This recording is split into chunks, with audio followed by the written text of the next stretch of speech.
Welcome everyone. I noticed that over 70% of viewers aren't subscribed. If you're enjoying the content, please hit that subscribe button, it really helps the channel grow and keeps me motivated to upload daily. Thanks for subscribing, and now, let's dive into today's story.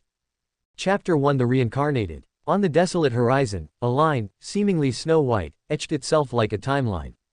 The scene that greeted the eye was akin to an ice age, with endless snow and continuous mountain ranges of ice.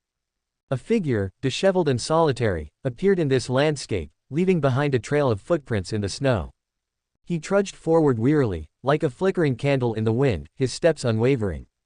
"Hey, can I even survive this?" A few murmured words escaped into the air. Whoosh! A fierce, biting wind raged, carrying sharp, piercing ice shards that cut bloody streaks across the man's face, yet he seemed beyond feeling any pain. Even his consciousness was fading. "Am I going to die?" The man moved his lips, chapped and purple from the cold, his voice barely audible to himself. With a resounding thud, his battered body finally succumbed to exhaustion. He collapsed, powerless. No longer able to feel his legs, he glanced around, a bitter smile playing on his lips, as a sense of relief washed over him as he lay sprawled in the snow. Knowing his body was at its limit, and that his end was near, his mind began to wander back through his life. He felt as though fate was playing a cruel joke on him. Just days prior, he was merely Li Qing, a corporate slave on planet Blue Star, who had intended to unwind after work by watching some anime. Unexpectedly, a magic circle appeared beneath his feet, inexplicably transporting him to this world. However, this world was nothing like he had imagined, devoid of any sign of life. He wondered if it was still trapped in an ice age. Everywhere he looked, there was only extreme cold and a deathly, gray-white silence. Why? At first, he thought he had transmigrated, and that his life was about to reach its peak, just like in the novels. But it turned out that while he had indeed transmigrated, it felt more like he had been carelessly abandoned in this glacial world. This freezing hellhole. Fate truly had a twisted sense of humor. After enduring these many days, he was truly on the verge of death. With his last ounce of strength, he managed a hoarse cry. I'm so unwilling to accept this." Just as he lay in the snow, closing his eyes in despair. Ding! Detecting the host's strong indomitable will, system charging, preparing for activation. Activation complete. In the fleeting moments before his consciousness sank into darkness, he heard a mechanical, electronic voice in his ears. He paid little attention to the voice, perhaps it was merely a hallucination brought on by his impending death. As he lay on the snow, barely able to withstand the cold, the chill began to recede, replaced by a faint warmth. I'm so hot. His body, previously numb with cold, now felt a surge of warmth. Yet, he remained unable to open his eyes, his consciousness growing ever fainter. The fierce wind, like 1,000 tiny knives, continued to lash at his face, yet he felt no pain. Initiating the matching of suitable characteristics for the host. Matching, success. The voice echoed once more. "So annoying. I'm about to die, can't you just let me have some peace? And who are you anyway?" He was truly exasperated, wanting to vent his frustration towards the sky. Confirmation complete. Plunderer has been successfully matched. Plunderer loading complete. The voice continued relentlessly. At this moment, he felt like a clown, first carelessly discarded into this world, now forced to die in such a ridiculous manner. Even as he faced death, they wouldn't grant him peace. "Hey, if I ever get the chance to live, I will definitely live the life I want." No sooner had the words left his lips. Initiating search for corresponding skills for the host. Success. Successfully acquired power of domination. The electronic mechanical voice didn't seem to be stopping anytime soon. Ding! Sensing interference from the host's will to control. Automatically combining and upgrading system plus power of domination into Overlord. Overlord transformation complete. Host has acquired unique skill Overlord. Before the words could even finish, the life force in his body began to slowly fade. Warning, the host's current life force is below the danger threshold. Life force 10%, 5%, 1%, Overlord is automatically scanning the surrounding environment to detect the cause. Warning, discovered an error in the host's transmission anchor point, initiating search for a solution. Search successful. Emergency initiation of the Reincarnator program.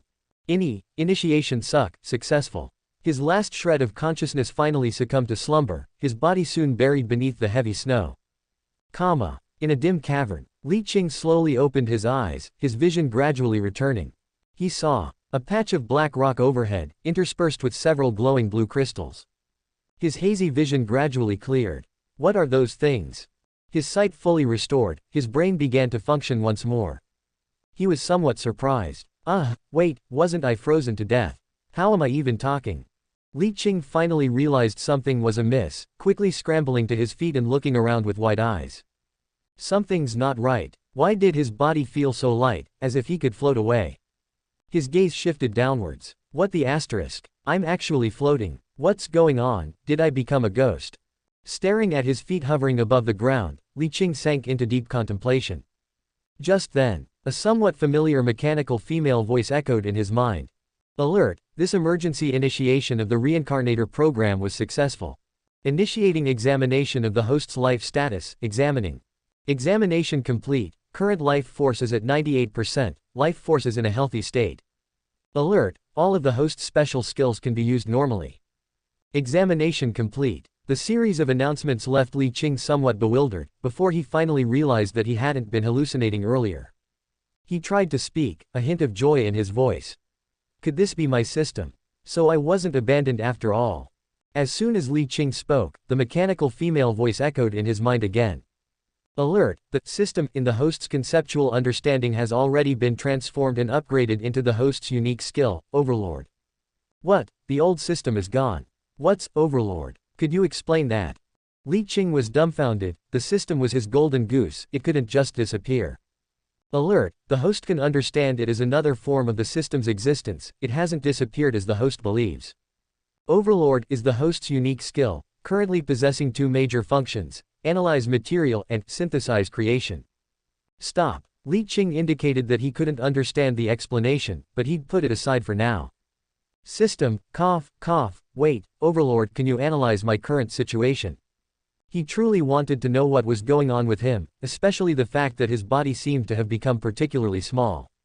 Not only could he float in midair, but he also noticed a pair of transparent wings on his back. Alert! The host's previous transmission anchor point contained an error, resulting in the termination of the host's life. Therefore, the Reincarnator program was initiated in an emergency, and the host has been reincarnated from the previous world into this one, and a new body has been created for the host. Li Qing understood, so he wasn't a ghost. What a scare. He originally thought he was dead. After all, opening his eyes to find himself floating in midair was unbearable for anyone. Wait a minute. Li Qing suddenly realized something. Overlord, are you saying that my death in the previous world was entirely due to an error in the transmission anchor point? Shouldn't you give me an explanation? Alert, the reason is unknown, unable to disclose. Li Qing was a little exasperated, so all the suffering he endured those days was for nothing, and all he got was this explanation. He silently made a mental note. Overlord, can I at least know why I've become like this? Specific information can be viewed in the personal status. Following Overlord's instructions, Li Qing brought up his status information. The first piece of information was, race, ice sprite, non-corporeal form. After that were his traits and skills, with specific functions that could be opened and viewed, and there was even something called a material library. So he was an ice sprite. And the non-corporeal kind. In short, he died in the previous world and reincarnated into a tiny ice sprite. Chapter 2: The World of Cute King. Okay, he could accept these things, at least he still looked like a person and wasn't one of those weird things. Small is fine, he roughly estimated his size, about the size of a palm. Being an ice spirit has some advantages, such as being able to control the pair of transparent little wings on his back. He could perform simple movements in the air, which was equivalent to gaining the ability to fly. He skillfully tried it and indeed felt weightless as he spun around a few times. Curiously, he came to the blue glowing crystal he had seen earlier and examined his reflection on its smooth surface. Tisk tisk, this is really good looking. The reflected mirror showed Li Qing's current appearance, with blue hair and a pair of pointed ears representing the elf race. After admiring himself, he became curious about the crystal again. Overlord, do you know what kind of ore this is? Reporting, host can extract the item into the material library for analysis. How do I extract it? Li Qing tried putting his hand on the crystal, and it worked. A voice came. Unknown ore detected. Do you want to extract it, host? Extract, he said without hesitation. Extraction successful. Then a success prompt appeared. Li Qing could see a piece of ore lying in the space of his material library. So that's how the material library is used. Overlord, analyze the ore. Reporting, analysis successful. Magic crystal ore mutated in places with high magic concentration. As a synthesis material, it has a chance to grant physical resistance and magic power enhancement traits. Overlord, what is magic power? This world isn't related to magic, is it? Reporting, it is. Magic power is. Wait a minute. Why does this sound a bit familiar? Why does this feel a bit like an anime I watched in college? He glanced at a patch of strange grass growing not far away and quickly flew over, touching the grass. Extract, Overlord, analyze. Fiboku herb only grows in places with high magic content. As a synthesis material, it has a chance to grant magic power recovery and wound healing traits. After the shock, he understood. Isn't this the anime I used to watch in my previous life? I have a deep impression of that anime. So you're saying, I was reincarnated into the world of that time I got reincarnated as a slime. No wonder the word, reincarnator, sounded so familiar. He knew that Rimmeru was also a reincarnator, and a super cheat and darling. Being in the same world as this cheat felt like too much pressure. Why not just go and hug his thigh? And this cave, isn't it the place where the storm dragon is sealed? His eyes narrowed as he touched his pointed chin. Sorting out his thoughts. At least now he has figured out that the world he is in is the world of that time I got reincarnated as a slime he watched in his previous life. But the most important thing is that he knows the plot of this world, which is his advantage. Judging from this situation, the storm dragon Veldora should not have been swallowed into Rimmeru's stomach yet. This is an opportunity. If he could get a chance to be named by storm dragon Veldora, who is one of the top-ranked guys in this world, wouldn't he take off? Act on it, but where is the storm dragon's seal? He should improve his strength first. There are quite a few monsters in this place. Looking at his status information panel, only a few racial skills are available. It's not surprising that he naturally has these skills as an ice spirit. They are ice element control trait in some skills like Ice Blade, Ice Spike, Frost Breath. Looking further down, then, Li Qing's eyes lit up when he saw the skill information for Plunderer. Another rare skill. Wow, isn't this a divine skill? Li Qing clicked on the details of this rare skill. Plunderer, use the plunder skill on the target hunted by the host to learn the target's skills. This unique skill is comparable to Rimmeru's Predator, a divine skill for him. Li Qing was still worried about how to improve his strength. With Plunderer he could improve his strength very quickly. In the following period, Li Qing was subjugating monsters and familiarizing himself with his skills. Magic Perception. He used Magic Perception to sense the magic aura of the monster opposite him. Only C+ level strength, he himself can barely be considered B level. Note: monster strength is divided from high to low A+, see for reference. Li Qing could see that the magic power of the giant spider monster in front of him was not very high, and he should be able to kill it. Ice spikes. Several ice condensed spears slowly formed in the air and shot rapidly towards the monster in front. Puff, puff. Unsurprisingly, the big spider monster was pierced by several ice cones and could not be deader. Host successfully hunted a C+ level giant poison spider. Plunder skill. Plunder. Host successfully learned hunting and fine thread control. Overlord, extract materials from the giant poison spider. Li Qing looked at such a large monster and thought there should be a lot of materials on it. Extraction successful. Obtained spider eye 2, sticky silk 5 inches. Li Qing's face darkened. Did such a large C+ monster only extract this little material? Overlord, are the materials from this monster so few? Are you sure you didn't make a mistake? Reporting, host has checked that all useful materials from this monster have been extracted. Please note that only materials that meet the minimum C level standard can be extracted into the material library. I see, so only materials that meet the minimum level can be extracted, so the material library doesn't want any garbage. Yes, that's how you can understand it. Hearing the Overlord affirmative answer, Li Qing was relieved and secretly spat at the monster's corpse on the ground. Garbage. Without looking back, he went deep into the cave, continuing to use magic perception to explore the front. If he encountered a few monsters, he would mercilessly kill them and harvest some useful skills and low-level materials. Li Qing also did not let go of magic crystals and Fiboku herbs, and they were everywhere, so he collected a lot. These things in his material library even had AC level material assessment. He knew that these two things were rare outside and could also be used as materials. He planned to study the Overlord other function, synthesis creation, well after collecting a certain amount of materials in the material library. Note: the protagonist's material library is divided in the same way as the monster's strength, so that readers can better distinguish it. There are surprises later. Host successfully killed AC+ level Black Wind Serpent Python. Plunder. Extract. Yes. Plunder successful. Host obtained temperature perception and deadly poison strike. Extraction successful. Host successfully extracted materials Poison Fang 2, Snake Eye 2. Without stopping, Li Qing kicked the corpse to the side. Host successfully killed AC+ level Compound-Eyed Bat. Plunder. Extract. Yes. Plunder successful. Obtained skills Sonic Vibration and Night Vision trait. Extraction successful. Host obtained C+ level material Batwing 2. At the moment Li Qing obtained that Night Vision trait, the originally dim cave in his vision directly brightened up. So this is the Night Vision trait. This is pretty good. Li Qing rarely moved his mouth. With this Night Vision trait, his hunting speed was significantly faster. These monsters were materials in his eyes, killing them for materials. Just like that, he didn't know how many monsters he had hunted and extracted many materials from the monsters.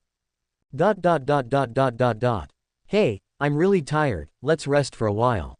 Where is the place where the storm dragon is sealed in that slime? You know, he has walked most of the cave and still hasn't found them. It's the protagonist of this world, he feels it's necessary to get to know him. With his current body without a physical form, he shouldn't feel tired in theory, but he can't stand the mental exhaustion. Speaking of which, how big is this cave? He has flown so far, why hasn't he seen the place where Storm Dragon Veldora is sealed? And he hasn't seen a lively slime either. Li Qing waved his wings and landed on an underground riverbank, putting his little feet into the river. His little face was staring at the surface of the water as if thinking about something, somewhat lost in thought. If someone were to look from the side, they would see a very kawaii little elf spacing out on the shore. Should I check the material library? Chapter 3 Slime. Li Qing's little face immediately turned serious, it was time to test his gains. Overlord, open the material library, let me see how much material has been collected. Yes, the material library is open. The host has extracted a total of 62 types of C-grade materials and 2 types of C+ grade materials, which can be called and synthesized at any time. There are actually 64 types, not bad, not bad.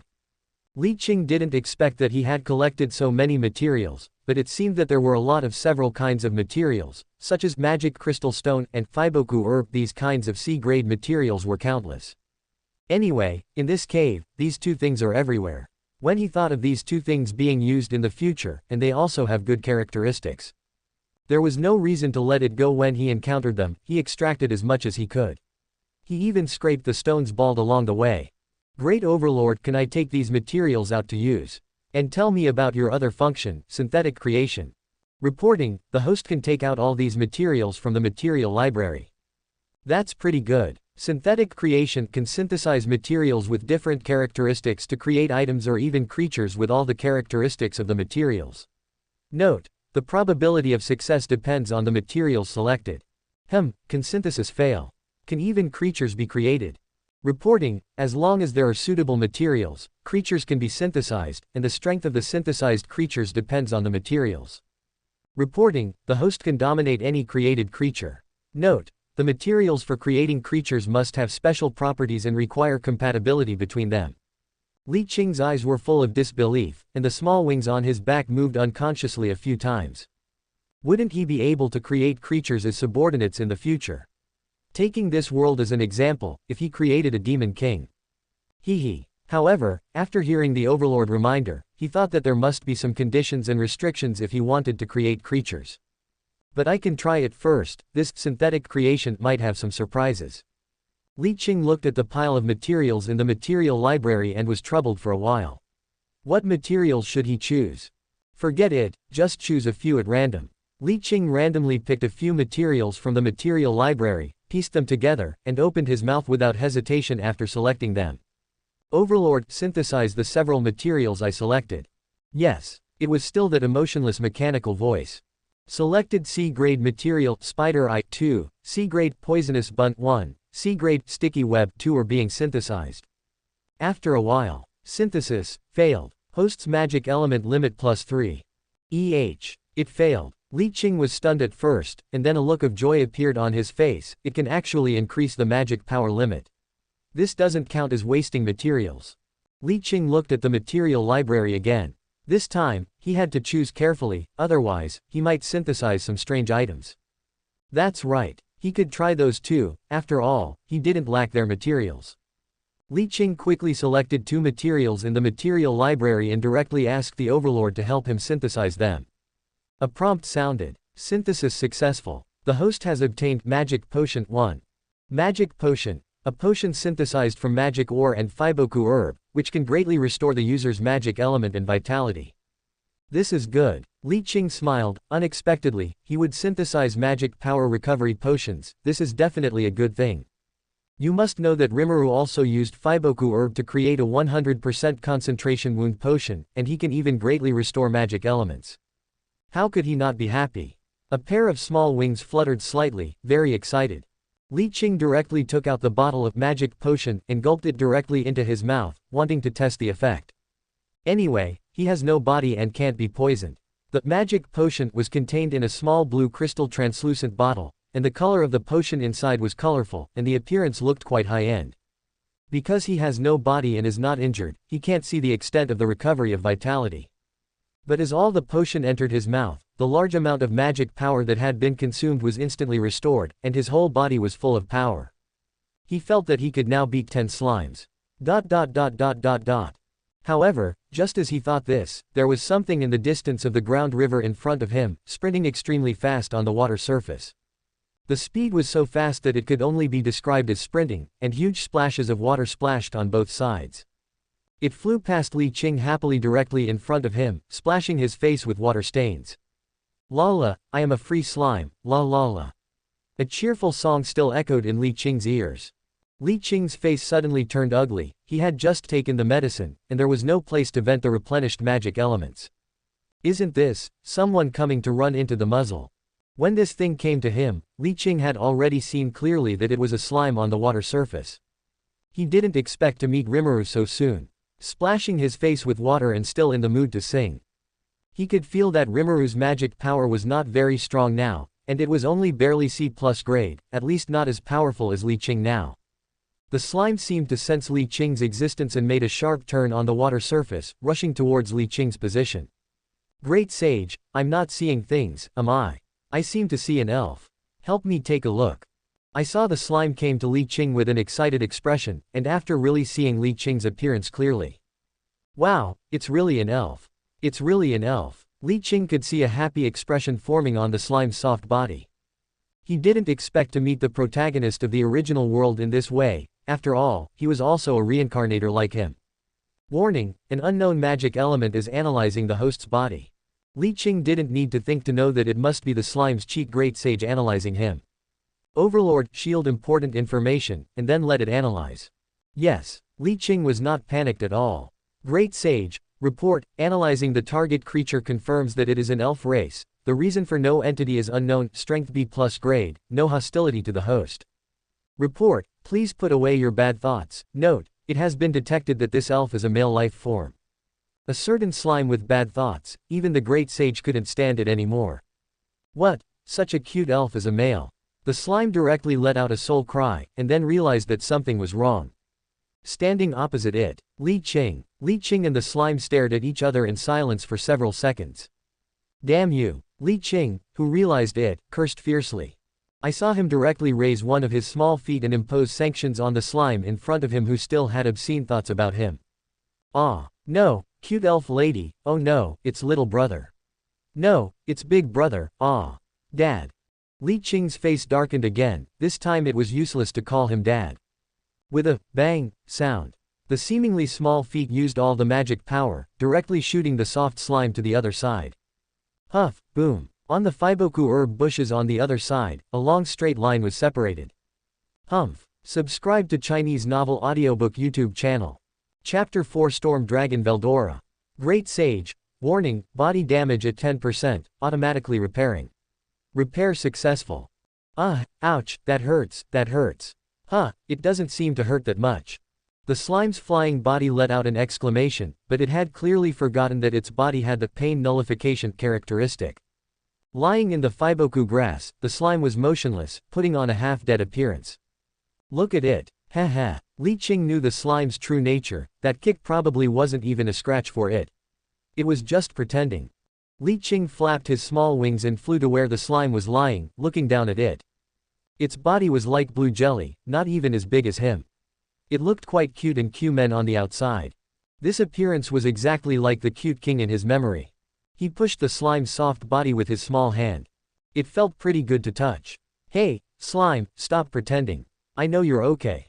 After he spoke, the slime remained motionless, without the slightest reaction. Li Qing was speechless. If he didn't know the slime's abilities, he might have been fooled by its acting. Hey, you're so old, can you not be so childish?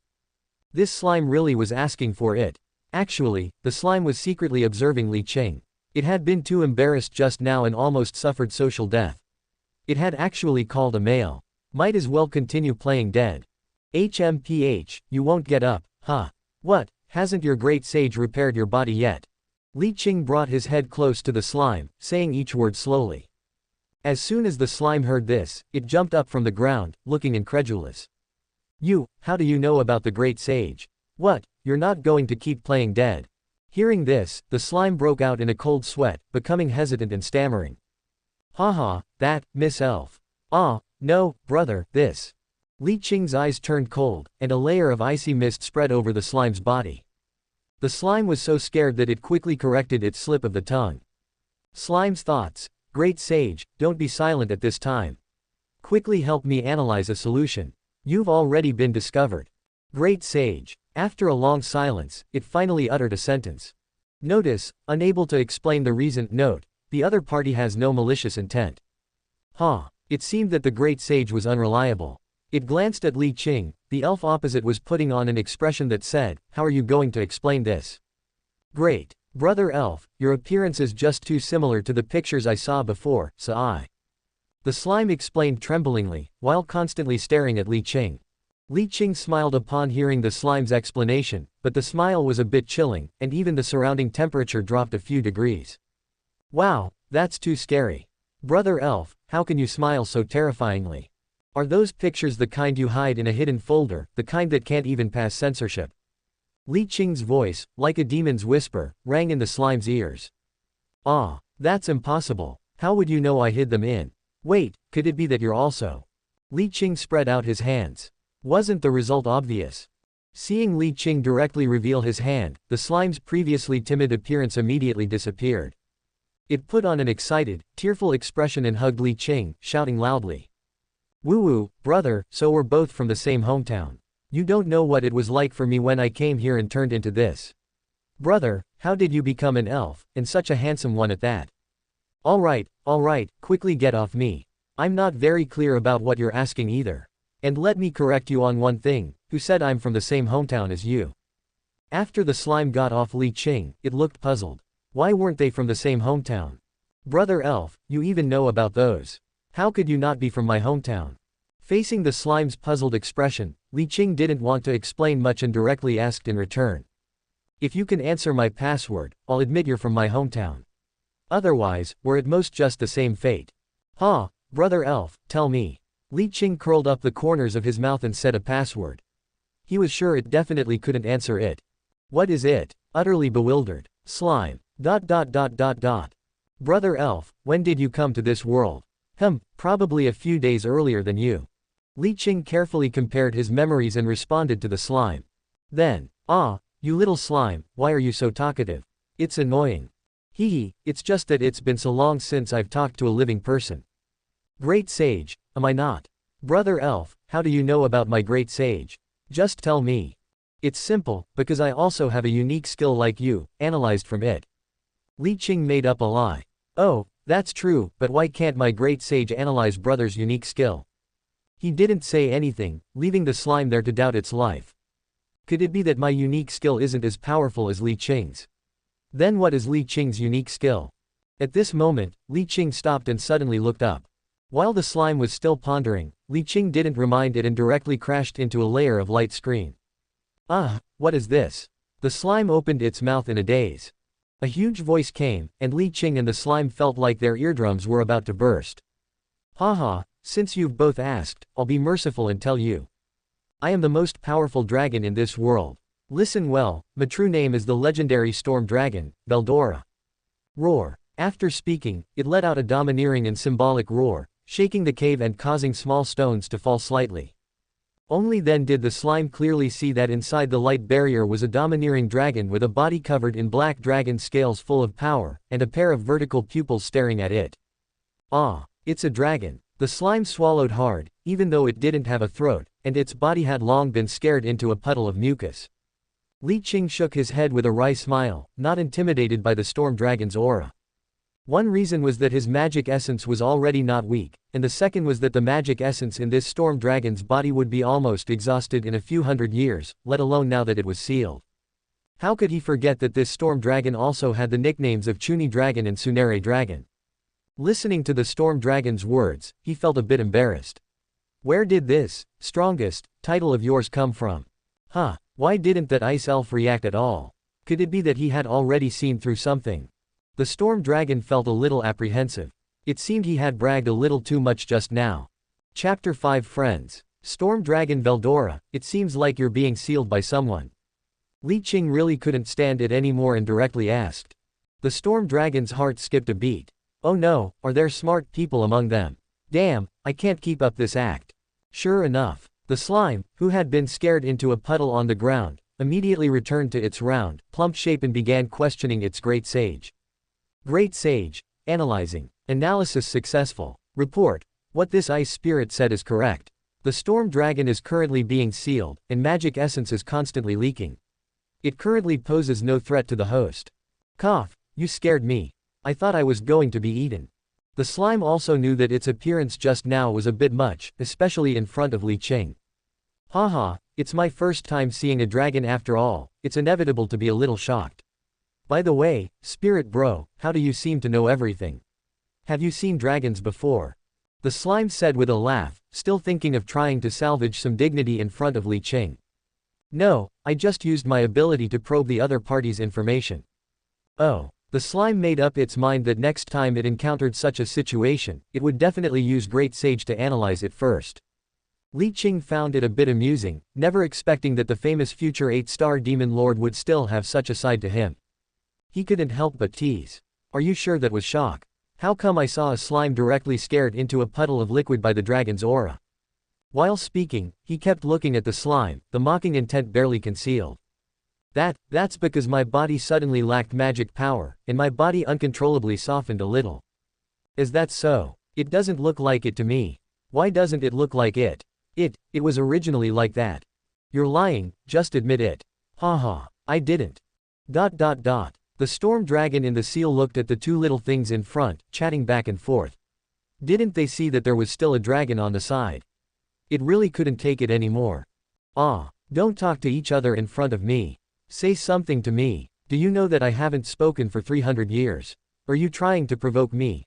The storm dragon's voice was somewhat aggrieved. Hearing the storm dragon's angry shout, they finally noticed the storm dragon who was sealed to the side. Sealed for 300 years. You're so powerful, how did you get sealed? The slime said in shock, knowing that it couldn't stand being here for just a few days. That was 300 years, if it were him, he would have gone crazy long ago, and couldn't help but feel some sympathy for the storm dragon's plight. It could be said that Rimmeru was truly kind at this moment. No, it seemed like he had always been like this, and had so quickly forgotten how scared he had been by the storm dragon earlier. Li Qing also didn't care about the slime who was now bursting with sympathy. He knew the subsequent plot, so it was best to let things take their course. He just stood next to the slime and nodded in agreement. Yes, it's been 300 years. I just accidentally turned a town to ashes, and was defeated by a guy called a hero. And then I've been sealed here ever since. The storm dragon said in a calm tone. Hearing this, Li Qing couldn't help but curl his lips. What do you mean by accidentally turning a town to ashes? You deserved it. Wow, was that hero that strong? Hearing that there were heroes in this world, the slime thought of his previous life's games, and at the same time felt extremely novel about this world. Yes, you could say he was very strong. I was defeated by his unique skill, Absolute Severance, and then sealed by Infinite Prison. So I haven't spoken for a long time, so please stay and chat with me. The storm dragon's voice became low. Then he continued. I've never seen such unique creatures like you. An ice spirit without a physical body can be considered an elf, but it's my first time seeing a male ice spirit, which is very strange. As for the slime next to you, it's unbelievable that such a low-level monster has developed self-awareness. As soon as the storm dragon finished speaking about his doubts, the slime jumped out to explain. Actually, we both died in our original worlds and unknowingly came here, and inexplicably got such bodies. The slime revealed its origins without surprise, it was also very confused. I see, you're both reincarnators. The storm dragon lowered his head and said a few vague words, and a glint flashed in his eyes. Li Qing actually knew that besides him and Rimmeru, there were also summoners in this world. It seemed that the hero who sealed the storm dragon was also a summoner who received protection. The carefree slime heard the storm dragon's evaluation of Li Qing and muttered, but didn't care about his own. That's right, how can such a good-looking spirit be male, what a pity. Crack, crack. Immediately, there was a cracking sound of clenched fists from the side. Although the slime spoke very softly, he still heard it. You pervert, it seems that the previous lesson wasn't enough. Spirit bro, I was wrong. The storm dragon was speechless when he saw the two of them bickering again. Wasn't the agreement to chat with him? Was his existence as a dragon that low? Hey, you two, don't talk to each other. Li Qing then let go of the perverted slime. Instead, he looked at the storm dragon with a serious face. It was time to get down to business. Storm dragon, I know you've been sealed for 300 years and you really want someone to chat with you now, so how about this? Let's all three of us become friends. Li Qing said his thoughts in one breath. These words originally belonged to Rimmeru, but he ended up saying them, but he had actually considered this idea for a long time. His first step was to become a named monster. It's just that seeing the slime being so slow, who knows how long it would take for it to say these words, so he might as well say it himself. The slime's eyes lit up when he heard this. That's right, we three can be friends together. When the time comes, the storm dragon will be the boss, and Spirit Bro will be the second in command, so it will be easier to communicate in the future. The storm dragon on the side became a little anxious when he heard the slime's words, he hadn't agreed yet. HMPH, not even asking for his opinion. Hey, you actually want to be friends with the great storm dragon. That ice spirit barely qualifies, but as for you, the slime, it's a bit. The storm dragon still had that arrogant tone. What? You actually look down on slimes. Forget it, Spirit Bro, let's go, let that dragon be bored to death. The slime got angry and said, about to pull Li Qing away. Hey, don't go, you idiot, I didn't say I disagreed. HMPH, then I'll be your friend, hurry up and thank me. The storm dragon finally agreed, but even if he agreed, it wouldn't be too much to be arrogant, right? Haha, too. Li Qing and the slime were immediately overjoyed. They each extended a hand and gently touched each other. In this way, they became friends under the mutual witness of the three of them. Roar. At this time, the storm dragon roared as if venting. Chapter 6 Naming the Monster, Granstar. Haha, this is the happiest day in my 300 years, because I, the storm dragon, have made 2 friends today. The roaring sound was so loud that the surrounding space crackled. The storm dragon still had that imposing presence. Li Qing smiled as he looked at the storm dragon's behavior, understanding its loneliness over the past 300 years. Now that we're all friends, let's see how we can get the storm dragon out. Seeing the storm dragon so excited, the slime's kind heart couldn't help but say such a thing. Don't you think so? Second brother elf. Yeah. We can't just watch our friend be trapped in the seal forever. Li Qing nodded without hesitation, speaking directly. You guys. The storm dragon didn't expect that the first thought of its 2 newly made friends would be to help it escape from the seal. To be honest, it was quite touched, but it was a proud dragon, how could it reveal such an expression? HMPH, just you guys. You need to know that this is the open black lens bracket infinite prison close black lens bracket, otherwise I wouldn't have been trapped for 300 years. After saying that, it turned its head to the side. How would we know if we don't try? Slime, ask your great sage, maybe there's a way. Okay. He didn't idle either, asking his Dominator in his heart for a rescue plan. Notice, analyzing and searching for a rescue plan. Search successful. Tell me quickly. Notice, there are 2 rescue plans. First, the host can hunt the storm dragon in the seal through open black lens bracket predator close black lens bracket. Due to the storm dragon's special nature, its entire body can be collected into the material storage as a high-level material, and then there is a lower probability of reviving the storm dragon through open black lens bracket synthesis creation close black lens bracket. Second, the slime can use open black lens bracket predator close black lens bracket to swallow the entire seal and the storm dragon into its unique space stomach. Li Qing's face turned ugly after hearing this. Damn it, open black lens bracket Dominator close black lens bracket, are you kidding me? Hunting the storm dragon, and doing this resurrection thing. Can you be more reliable? And this second one, I already knew it, did I need you to tell me? Forget it, forget it. Let's watch slime perform. Seeing the little elf's face, the storm dragon knew that it had no way to save it. Sorry, storm dragon, with my current abilities, the chance of saving you is still too slim. Haha, it's okay, I'm already used to it. Besides, my magic essence is constantly flowing away.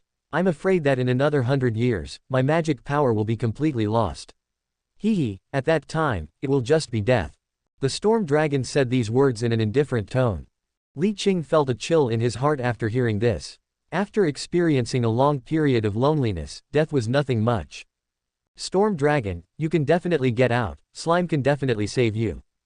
Haha, hopefully. The slime on the side also came back to his senses from the conversation with the great sage. It had heard the conversation just now, and it said to the storm dragon with a face full of surprise.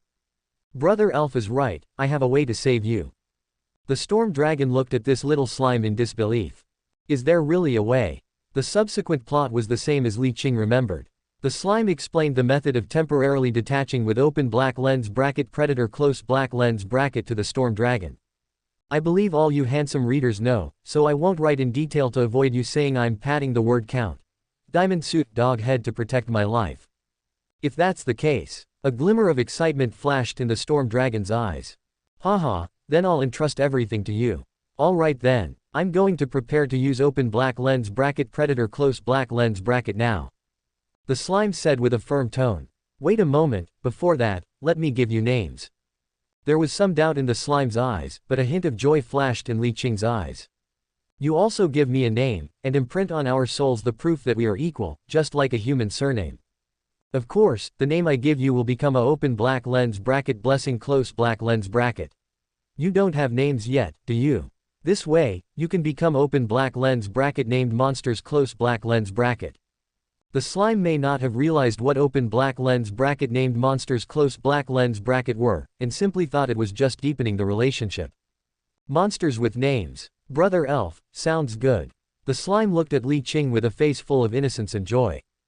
Yeah, then please help me come up with a domineering and handsome name. A certain dragon with a Chunabu attribute told them its request. Okay, too. Li Qing and the slime smiled at each other. Storm dragon, corresponding to storm. How do you say storm in English? The slime showed a pensive expression. Tempest. Li Qing reminded from the side. Ah, that's right, tempest. Pest. What? Tempest. What's wrong? Are you not satisfied? The slime asked, looking at the storm dragon. This is a very meaningful name. Roar. Tempest. Too cool. Too handsome. From now on, I will be called Storm Dragon Veldora Tempest. Hearing this name, the storm dragon was excited and roared again. It seems that the storm dragon is very satisfied with this name. Next, it's the storm dragon's turn to give them two names. Well, for the slime, how about Rimmeru? Okay, this name sounds good, from now on I'll be called Rimmeru. Rimmeru smiled happily. As for the ice elf, let me think, hey, what's a good name? Right, do you have any ideas? The storm dragon really couldn't think of a good name for Li Qing, so it could only ask. Li Qing had actually thought about it long ago, and responded to the storm dragon without hesitation. Actually, in the legends of my previous hometown, there was a mysterious ancient god who controlled the death of all living things and the ice of the natural world, called Gul'dan. I've thought about it, my name will be Gul'dansta. Gul'dansta. Sounds like a good name. Alright then, I'll name you, Gul'dansta. The storm dragon also decisively confirmed Li Qing's name without hesitation. From now on, in this world, he will be called Gul'dansta Tempest, and the slime is still that Rimmeru Tempest in his memory. At the moment when the storm dragon gave them their names, a strong, dazzling white light appeared on Gul'dansta and Rimmeru's bodies. Notice, the host has obtained the Storm Dragon's open black lens bracket blessing close black lens bracket and has become a open black lens bracket named monster close black lens bracket, 2. The voices of their own unique skills sounded in the minds of Gul'dansta and Rimmeru respectively. Soon, the white light on Rimmeru's body dissipated, and a round slime appeared. But it doesn't seem to have changed much. It doesn't feel like anything. It still has that cute and silly appearance, and it doesn't know that the magic power in its body has been elevated to a terrifying level at this moment. Huh, Gul'dansta isn't done yet. Rimmeru looked towards Gul'dansta's side. The white light on Gul'dansta's body had lasted for a long time for some reason. Chapter 7 New Body. However, at this moment, Gul'dansta's body was in a strange state, and a series of open black lens bracket overlord close black lens bracket prompts sounded in his mind.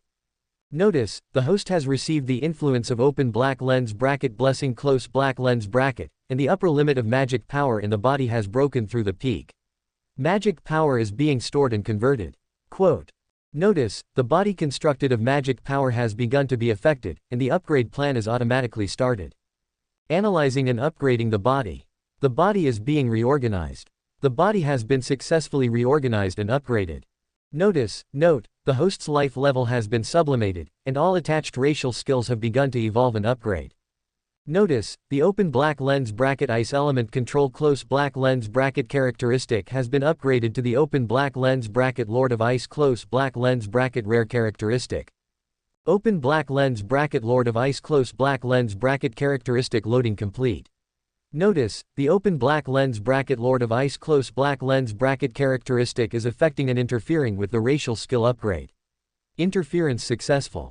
Open black lens bracket ice blade close black lens bracket skill upgraded to open black lens bracket ice cutting close black lens bracket. Open black lens bracket ice thorn close black lens bracket skill upgraded to open black lens bracket ice thorns close black lens bracket. Open black lens bracket frost breath close black lens bracket upgraded to open black lens bracket frost burst close black lens bracket. Notice, the host has acquired racial derivative skills open black lens bracket frozen domain close black lens bracket open black lens bracket ice puppet close black lens bracket open black lens bracket ice giant close black lens bracket. Why is it taking so long? Could something have gone wrong? Rimmeru looked at Gul'dansta, who was wrapped in a ball of light, with some worry. What are you worried about? Gul'dansta is just undergoing a sublimation of his life level, After all, this is my open black lens bracket blessing close black lens bracket. The storm dragon in the seal explained to Rimmeru as if he was used to it. What? Life level evolution? Why don't I feel anything? Rimmeru was relieved after knowing that Gul'dansta was not in danger, but then showed a strange expression and asked the storm dragon. I wanted to ask you, after receiving my open black lens bracket blessing close black lens bracket, why didn't even the lowest level demon like you have any changes? The storm dragon glanced at Rimmeru and said unhappily. Maybe I'm just special. Rimmeru scratched his head a little embarrassedly. Now that Gul'dansta is fine, I will first put Veldora into my stomach, and then slowly analyze open black lens bracket infinite prison close black lens bracket in my stomach. Okay, come on. Rimmeru directly turned into a pool of liquid, attached to the seal wall and slowly spread to the hole, and then swallowed the storm dragon along with the seal into his stomach. Great sage. Analyzing open black lens bracket infinite prison close black lens bracket. 0.0001%. Analyzing. Roar. Haha. One day I will reappear in this world, welcome my arrival, tremble. Rimmeru didn't expect that even after entering its stomach, it would still utter such a Chunabu line. But before the storm dragon Veldora, who had just entered the stomach, could finish speaking, he suddenly felt a burst of dizziness and physical weakness, and didn't even finish the rest of the sentence. What's going on? Why is my magic power suddenly disappearing so fast? Stop sucking. It's going to be gone. In fact, Gul'dansta didn't know that most of his life level evolution this time consumed the storm dragon's magic power. But fortunately, open black lens bracket overlord close black lens bracket very considerately left the storm dragon with a little bit of magic power. The storm dragon's magic power will still recover over time, but this time may be a little long. However, Rimmeru outside didn't know, and Gul'dansta, who was evolving, didn't know either. Because open black lens bracket overlord close black lens bracket didn't say it. Open black lens bracket great sage close black lens bracket also didn't say it. The storm dragon left a tragic figure. Huh, where is Rimmeru? The white light on Gulenstad's body slowly faded, revealing a perfect adult elf physique. Gulenstad opened his eyes and looked around strangely. Where is Rimmeru? And even the seal and the storm dragon are gone. Sensing Gulenstad's doubts, open black lens bracket overlord close black lens bracket automatically jumped out to answer. Notice, the host's life level evolution this time is a comprehensive improvement, so it took a little longer. During this period, the storm dragon has been put into the stomach, and Rimmeru is constantly devouring monsters in the cave with open black lens bracket predator close black lens bracket. Okay. Gulenstad didn't expect that his improvement this time would be so great. He flapped the light blue wings on his back and flew to the bottom of the river to carefully look at his body. He is now an adult elf, with long blue hair draped casually over his shoulders. The previous cute face has been replaced by a cold, scabbard-like face, still with the pointed ears that are the mark of the elves, but the pupils of his eyes are ice blue. This appearance of Gulenstad can only be described with the two words, perfect. It is worth mentioning that his new body is also in a non-physical state, completely condensed from magic essence. A good thing is that he can freely control the size of his body, just by controlling the amount of magic essence. He didn't linger on his appearance for too long, but instead checked his new skills and summoned the status information panel. Well, this open black lens bracket Lord of Ice close black lens bracket rare characteristic is a bit interesting. It not only has a strong deterrent power against ice attribute monsters, but also the ability to control all ice is okay, and also. At this moment, Gulenstad noticed a little movement behind him and turned around directly. Are you Gulenstad? Oh, so it's Rimmeru. Don't you recognize your elf brother? Hearing this familiar tone, Rimmeru was shocked beyond words. Damn, how did you become so handsome? Rimmeru jumped to Gulenstad's side, looking closer for a while, and looking further away for a while. Gulenstad spread his hands helplessly. Rimmeru, have you seen enough? I am myself. Woo, it's unreasonable, no matter which angle you look at it from, you're still so handsome. Woo. A certain slime is simply mad with jealousy, why doesn't he have a humanoid body? Gulenstad. When I was devouring monsters all the way, I saw an ancient gate in the direction ahead. I guess that's the exit gate. Let's go take a look, it's time to go out. Yeah, two small figures kept moving in one direction. Gulenstad had already controlled the amount of magic essence to make his body the same size as Rimmeru. He really couldn't stand Rimmeru's strange eyes, and always felt that he was thinking bad thoughts, so he directly transformed into a chibi version of Gulenstad. Floating above Rimmeru, closely following Rimmeru flying on the ground. Soon they came to a closed gate, which was indeed the same as he had imagined. That's right, this is the exit. Okay, watch me use my skills to directly break this door. Rimmeru stepped forward and showed off in front of Gulenstad. But just as he was about to activate his skills, Gulenstad grabbed him and hid behind a stone, and also used magic power to create a barrier to put on them. Shish, there's movement. Oh. Chapter 8 Goblin Surrounded. Across the stone, Gulenstad stared in the direction of the old, rusty gate, and Rimmeru also curiously approached. The gate trembled slightly, crumbling down bit by bit. A few complaining voices suddenly rang out from outside the gate. Cough, this gate looks like it hasn't been opened for 300 years, it's so old and loose. This is, after all, the place where the Calamity-class monster Storm Dragon is sealed, who would come to see it for no reason.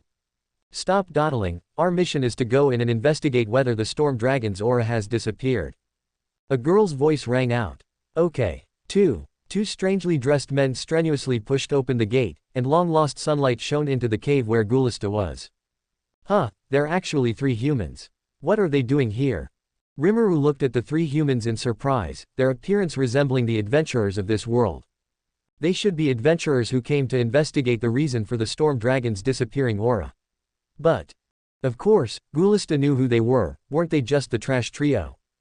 But what? Rimmeru looked at Gulenstad, because they were now covered by a magic barrier, so they weren't afraid of their conversation being heard. I sense that their aura is very, how should I put it? Let's just say they're too weak to describe them. I really admire them, they should have some special means, otherwise, they wouldn't even be able to beat the trashiest monsters in the cave. Really? Then they're really brave. Then Rimmeru saw one of them whisper, stealth. The three of them directly became transparent, leaving only faint footprints on the ground. Rimmeru's eyes immediately lit up, and his expression became a little wretched. Ah, this skill, hee. With this stealth skill, wouldn't I be able to peek at will? Rimmeru thought secretly in his heart, it seems that it will be necessary to make friends with that man in the future, hee. Gulista on the side was speechless.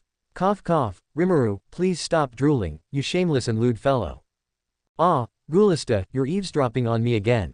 HMPH, it's clearly because you couldn't help but say it so loudly, I didn't eavesdrop. I clearly said it very softly. Alas, these two little guys are bickering again. Gulista directly picked up Rimmeru from the ground, vibrated the wings on his back, and turned into a stream of light, rushing towards the outside of the gate. Wow, the long-awaited outside, here I come. Rimmeru shouted excitedly in Gulista's arms. Gulista took Rimmeru and flew to an open space in a forest. Ah, the air outside is still good, although I don't seem to have a sense of taste.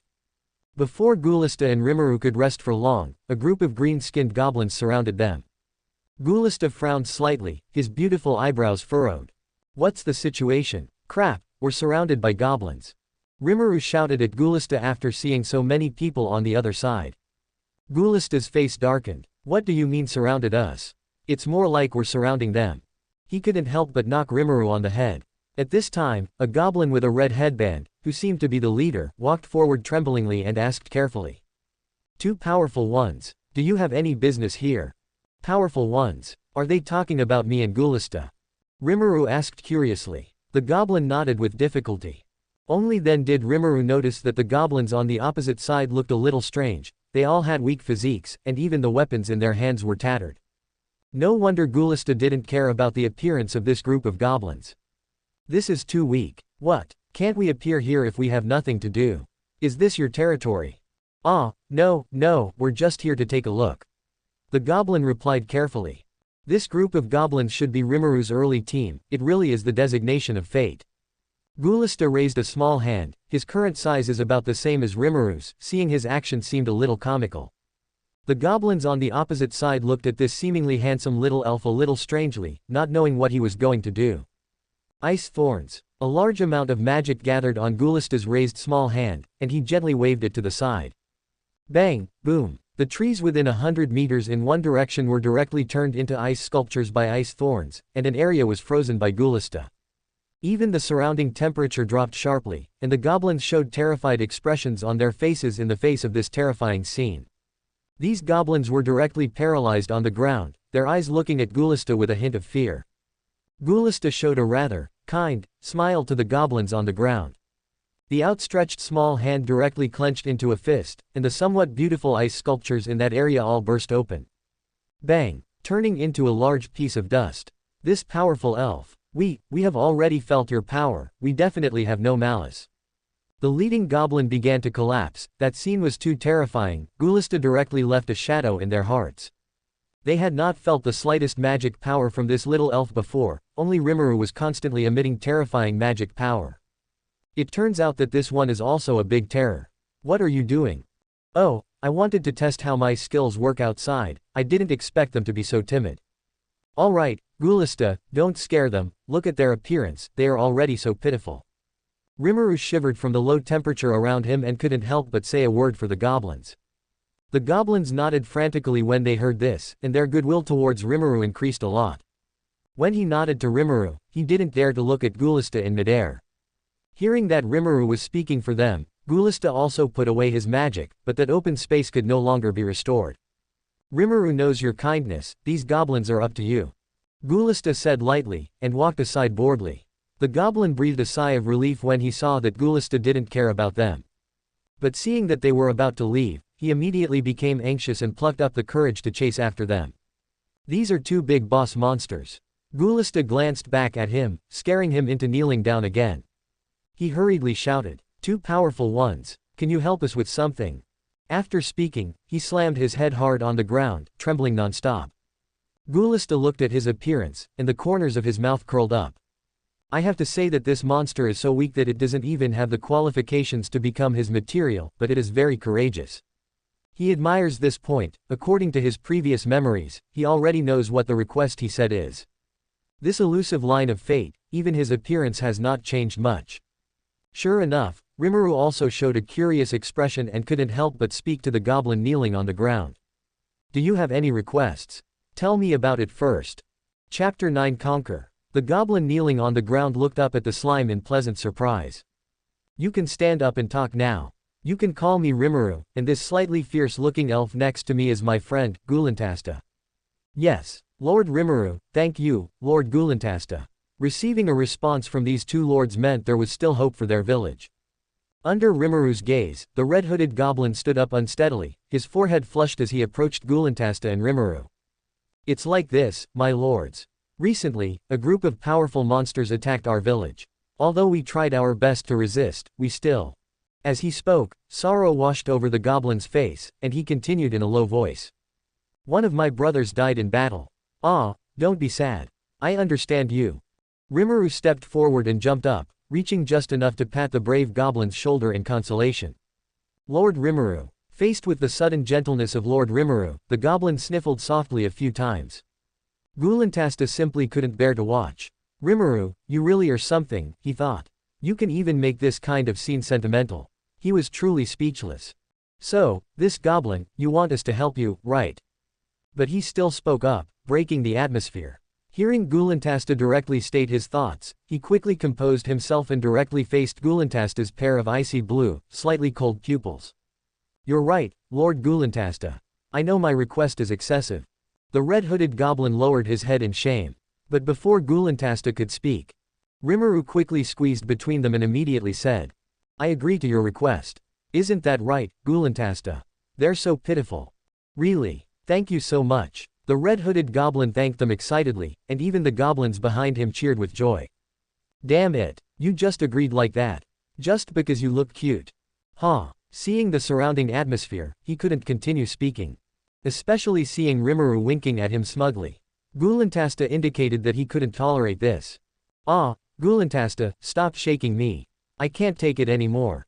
HMPH, knowing you have no sense of pain, are you still going to be naughty? No, I wouldn't dare, ah. Rimmeru miserably let Gulantasta knead him at will. The surrounding goblins stared wide-eyed at this scene, silently labeling Gulantasta as someone not to be provoked. As in the plot he knew, Rimmeru still came to this goblin village. Village chief, we're back, and I brought back two lords with me. At this time, a short, white-haired old goblin with drooping eyes and a cane walked over quickly. Gulantasta was afraid that this old goblin would fall if he walked any faster. If he did, he could probably have a feast. Ahem, quickly bring the two lords into the house and don't neglect them. Only after Rimmeru and Gulantasta entered the village did they begin to look around. It was even more dilapidated than they had imagined. There wasn't a decent house anywhere, not even a fence. Hundreds of goblins around curiously sized up Gulantasta and Rimmeru. Especially after looking at Rimmeru, they revealed fearful and apprehensive expressions. Huh, Gulantasta, why did they all seem a little afraid of me? I'm clearly so cute. Rimmeru looked at Gulantasta and voiced his doubts. Haha, I don't want a certain slime to not even know how to restrain the magic power on his body. Do you think these low-level monsters wouldn't be afraid? He glanced at Rimmeru and said indifferently, clearly still harboring a grudge about what happened earlier. Gulantasta, you could have just said my name directly. Rimmeru was exasperated. Knowing it was his own fault, he also restrained the magic power within his body. Gulantasta must have known long ago, but he didn't tell him. Too bad, stingy. In his heart, Rimmeru secretly drew circles on Gulantasta. Gulantasta watched Rimmeru's indignant little expression, and the corners of his mouth slightly lifted. At this time, the village chief also stepped forward to express his gratitude to Rimmeru and the others, leading them into what seemed to be the best house here. My lords, as you know, the activity of the monsters outside has recently begun to become more active, causing us. We don't know. Rimmeru really didn't know what was going on. That's because our god's aura has recently disappeared, and we can't get protection. Therefore, the nearby monsters have begun to extend their claws to this land, so, we want to ask you. The goblin village chief continued, stating his request. So that's how it is. Rimmeru didn't rashly agree this time, but instead pondered. Although he had already agreed to help them, he still had to carefully consider facing strong external enemies. He didn't want to make enemies for no reason. That wasn't his style. What if the opponents were very strong and they couldn't beat them? Wouldn't that implicate Gulantasta with him? The god they were talking about should be the storm dragon Veldora. He was also a big reason for all of this. Rimmeru turned his gaze to Gulantasta beside him, wanting to ask for his opinion. Why are you looking at me? This is your own business. I don't care how you handle it. Hearing Gulantasta say this, Rimmeru looked at Gulantasta with emotion. He knew that no matter what he chose, Gulantasta would support him. Gulantasta thought, why are you looking at me like that? His body involuntarily moved to the side. Rimmeru turned his gaze to the village chief again, but his expression became serious. Seeing Rimmeru's increasingly serious expression, the village chief couldn't help but break out in a cold sweat. Village chief, if we help your village, what can we get? I mean, what can you give us? Rimmeru also directly stated his words. He was willing to help, but what benefits could they get? Surely not just making enemies. That was obviously impossible. Gulantasta, who had been laughing on the side, revealed a glint of light in his eyes and a hint of appreciation. He had given the choice to Rimmeru because he wanted to see how Rimmeru would decide. As expected of the future demon lord, he didn't disappoint him. You had to know that in this world, everything was based on strength. Blind kindness would also harm oneself. Hearing these words, the village chief knelt down in great fear, tearfully begging. Please help us, my lords. I know that with our strength, we can't give you anything. As he said this, he seemed to see the disappointed expressions on the faces of Lord Rimmeru and Lord Gulantasta. After waiting for a long time, he couldn't help but try to speak. We are willing to offer our loyalty, and implore you to protect us. We will also swear to be forever loyal to Lord Rimmeru and Lord Gulantasta. That's what I was waiting for. Thoughts too. And at this time, a wolf's howl suddenly rang out outside. Ah, it's the Fang wolves. They're here. Run. Out of their previous fear, these goblins were frightened and panicked upon hearing the wolf howl. Subscribe to Chinese Novel Audiobook YouTube channel. Chapter 10 The Garo Clan. Gulanstar and Rimmeru, hearing the goblins' panicked cries, also decided to go out and take a look. Don't worry, the Fang wolf pack is still far from our village, they're probably planning to attack at night. As soon as Gulanstar came out, he used his magic to sense that there was indeed a tall alpha wolf standing on a distant hilltop, gazing at them from afar. Seeing that his own camp was already in chaos, he shook his head and explained. That's right, don't panic. This should be a probe by the Fang wolf tribe. Besides, with Gulanstar and me here, what's there to fear? Rimmeru quickly came out to agree. Why is there even a goblin planning to run away with his belongings? What's with that? He couldn't bear to watch, and he even began to doubt whether his decision was right. Hearing this, the goblins immediately calmed down. That's right, they had two powerful beings protecting them, what was there to be afraid of? With Lord Rimmeru and Lord Gulanstar here, we can finally stop being afraid. That's right, some goblins had seen Gulanstar's display of power, and it was terrifying. Alright, you guys set up some simple defenses first and prepare to face the attack tonight. Village chief, take us to see the injured people from before. Seeing that everyone had calmed down, Rimmeru also issued some instructions. As you command. The goblin village chief led the two lords to the place where the wounded were being kept. Lying on the ground were more than a dozen people who had been injured in the previous battle. They were all unable to fight now, and with their injuries, they would most likely not survive without treatment. So many people are unable to fight. Rimmeru didn't expect that these goblins were so badly injured. They had also experienced a fierce battle. You can try using the recovery medicine made with your skill to save them. Gulanstar said to Rimmeru, who was frowning. That's right, I'll give it a try. Rimmeru moved to an injured person and activated the predator skill, taking the injured person into his stomach. Lord Rimmeru, what are you doing? The village chief looked at the scene with some concern. Inside Rimmeru's body, he used Fiboku herb to create a recovery medicine and wrapped it around him. After a while, a brand new goblin was spat out. This method really works. Rimmeru used the same method to spit out all the injured people, seeing that they were all energetic and looked completely recovered. I didn't expect the effect of this recovery medicine to be so amazing. Gulanstar nodded in agreement, also comparing it with his own magic potion in his mind. Rimmeru, give me some of the recovery medicine to take a look at. It's easy, I'll give you some. Gulanstar condensed an ice bottle and sealed the recovery medicine Rimmeru gave him. Extract. Gulanstar silently chanted in his heart, feeling that this thing could perhaps be used as a material. Extraction successful. Overlord, help me analyze it. Analysis successful. It is a potent recovery medicine with a 100% concentration made from Fiboku herb. The special item can be used as a material, and the material's properties are unknown. Sure enough, it was as he thought. There was still a difference between the recovery medicine he made and the one Rimmeru made. Night fell. On a high peak, the alpha wolf's eyes already revealed a cruel glint, as if it were already looking at its prey. It was the Fang Wolf tribe. They were considered a terrifying existence in the plains of the Jura forest. They were originally in the east of the forest, but since the aura of the storm dragon disappeared, they had set their sights on this place. I didn't expect them all to have sea-level strength. No wonder the goblins can't beat them. Goulinster also used magic to investigate. His own goblins were only D-level, which was the lowest level monster Goulinster had ever seen. Goulinster looked at the Fang Wolf tribe moving collectively in his perception. Especially the leading alpha wolf leading the group of Fang Wolves to charge out. Woo! Tonight is our hunting time, we must kill all those weak goblins. Then we can dominate the Jura forest. The wolf took the lead and rushed down the mountain, with a large group of wolves closely following their leader. They're rushing over, ah! A goblin in the village cried out nervously, even the weapon in his hand was trembling. Their village had simple fences after a day of defensive construction. Everyone, don't panic, listen to my orders.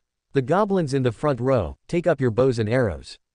Release. Rimmeru also directed the goblins. Seeing the group of Fang Wolves rushing to a certain position, he decisively issued the order. Awoo. The unlucky Fang Wolves rushing in the front were the first to be hit by arrows and fell to the ground, their blood staining the ground red. Damn it, these weak goblins actually dare to resist. The leading alpha wolf roared angrily and rushed to the front. The arrows shot at it clanged. It didn't have any effect at all. Soon it broke through the front fence and was about to bite the goblin in front of it to death.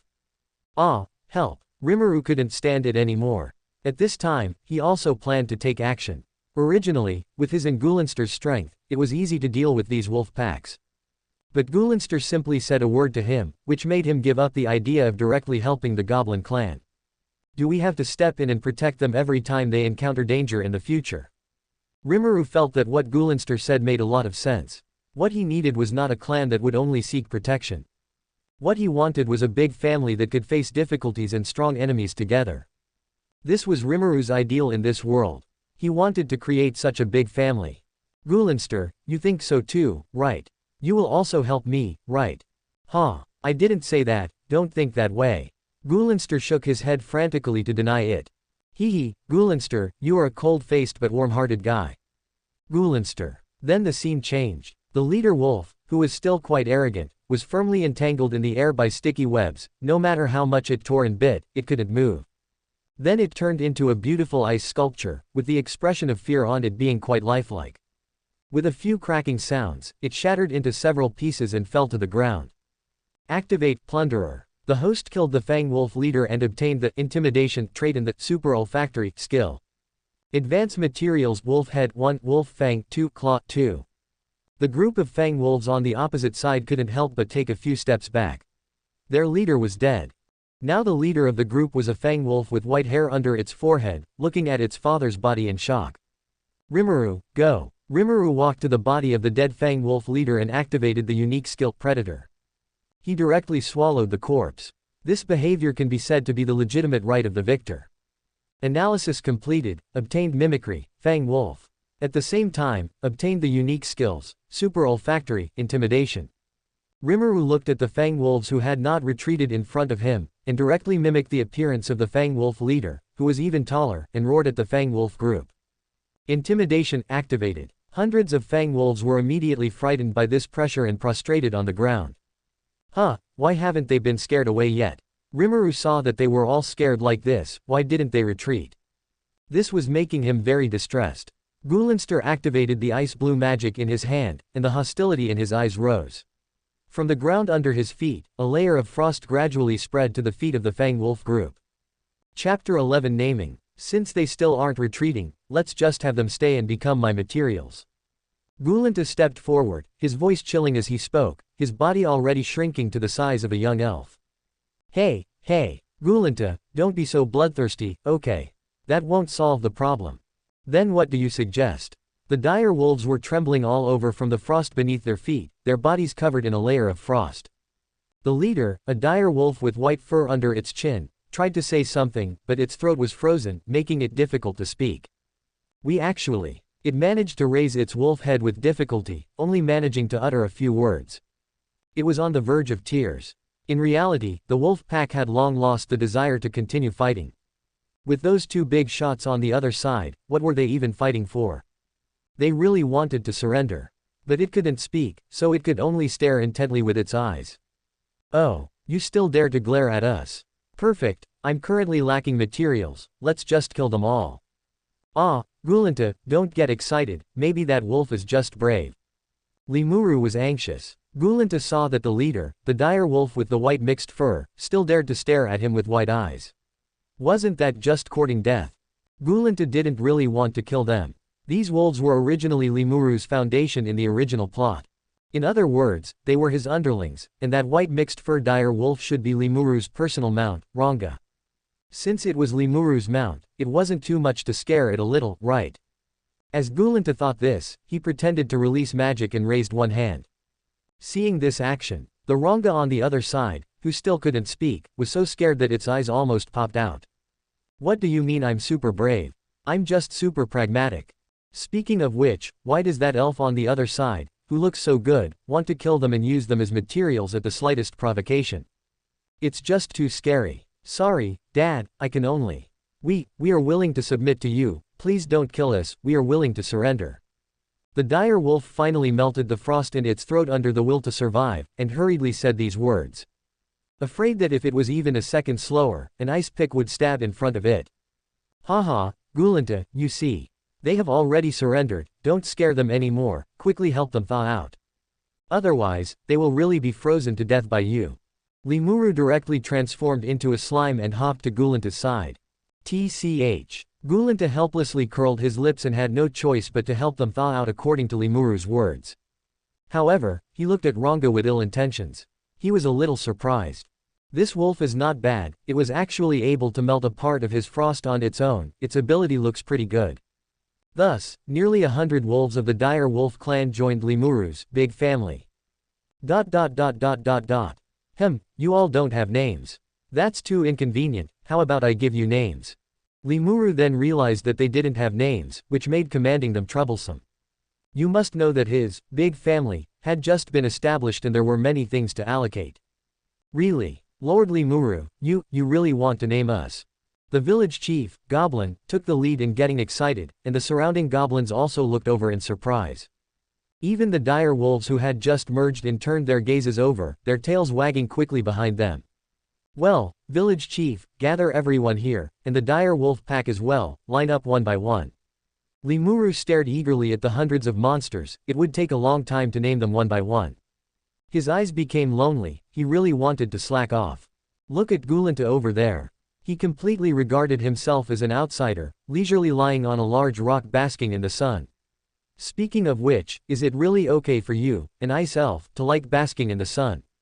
To be honest, he was very envious. Seeing Gulanta's appearance, completely wanting to be a hands-off shopkeeper, made Rimmeru very angry and wanted to step forward to argue. But he doesn't seem to be able to beat Gulanta now. Alas. Damn, naming hundreds of monsters. Rimmeru is really daring to think. I'd better find a chance to sneak away while Rimmeru isn't paying attention.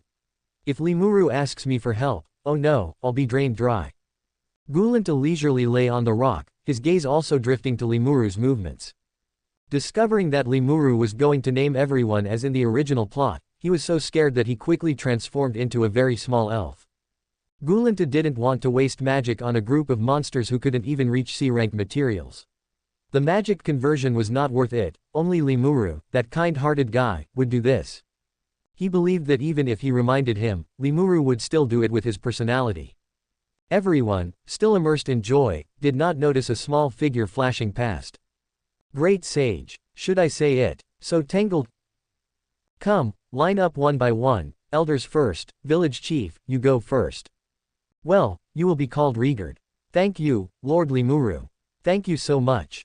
Rimmeru, look at how simple and honest the goblins are, they are so happy to hear that they have their own names. You are called Goblin, you are called Goblin, You are called Gob Slayer. This name is good.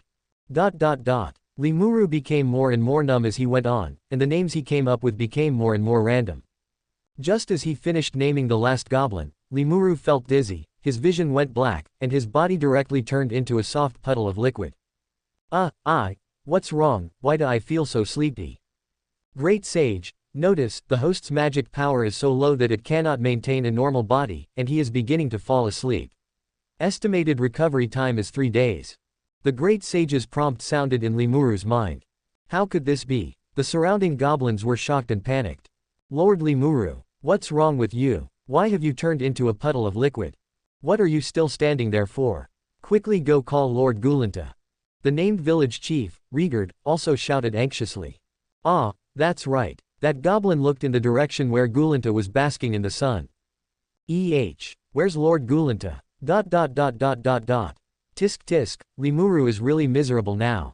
He has to fall asleep for 3 days to recover the magic power consumed by naming. Now he is being treated like a god and a small platform has been built for him to be enshrined in the middle of the village. No. Why are 3 incense sticks inserted in front? What's going on? Gulanta listened to his unique skill analyzing Rimmeru's body and that he would have to sleep for 3 days, sighing endlessly. Especially Rimmeru's current appearance, he really wanted to take a picture of it. Gulanta rested his chin and watched Rimmeru's appearance with interest. At this time, Lord Gulanta, do you think Lord Rimmeru will be alright? A tall shadow blocked Gulanta, even he couldn't help but look up at this tall goblin. Compared to his previous appearance, he has undergone earth-shattering changes. Isn't this the village chief Rigard after being named by Rimmeru? Chapter 12 Ice Castle. Gulanta returned a day after Rimmeru fell unconscious. Although he was somewhat prepared, the goblins in the entire village had undergone tremendous changes. It's a complete makeover. Thus, time passed by, and in the blink of an eye, 3 days had gone by. Gulanta was not idle either, directing the reborn goblins in building their homes. He first used ice magic to clear a large area of the surrounding trees, and carefully divided the open space. However, he didn't understand the construction of houses, but he had the ability to control ice. Who said ice cubes can't be used to build houses? Controlling the magic power in his body, he condensed it into a 3-meter-high ice block. Wow, what is Lord Gulanta doing with such a big ice block? Well, I guess the Lord must know that we are thirsty from work and is making some ice blocks to relieve the heat for us. Really, Lord Gulanta is so kind to us, as gentle as Lord Rimmeru. Several goblins stopped what they were doing when they saw Gulanta's actions, came over to watch, and speculated. Gulanta ignored them, carefully looked at the huge ice block, and his fingers flew like carving knives. Ice debris flew everywhere on the huge ice block, and an ice sculpture resembling a castle slowly formed. Well, it's finally done. Gulanta was very satisfied with his masterpiece, and the goblin village chief walked over. Lord, this ice sculpture castle you made is? He also asked curiously with eyes full of curiosity. Oh, Rigardo, are you talking about this? Of course, it's just a temporary place to live, but this castle is not for you to live in. I will build your houses within half a day, which will be simpler. Rigardo was overjoyed. He was still worried about not having a house to live in. It doesn't matter if it looks good or not, it's good enough to have a house to live in now. With the experience of carving ice sculpture castles, it was much easier for Gulanta to make their houses. He only needed to make ice houses of double rooms, 5-person rooms, and 10-person rooms in size, and Gulanta quickly made them. These ice sculpture houses are maintained by his magic power, so there is no need to worry about them melting, and the magic power consumed is negligible. There are about 200 of them, including the Fang Wolf tribe. They are also a combination of a goblin and a wolf, which Rimmeru ordered. During these 3 days, Rimmeru had been concentrating on meditation and cultivation, and finally fully recovered.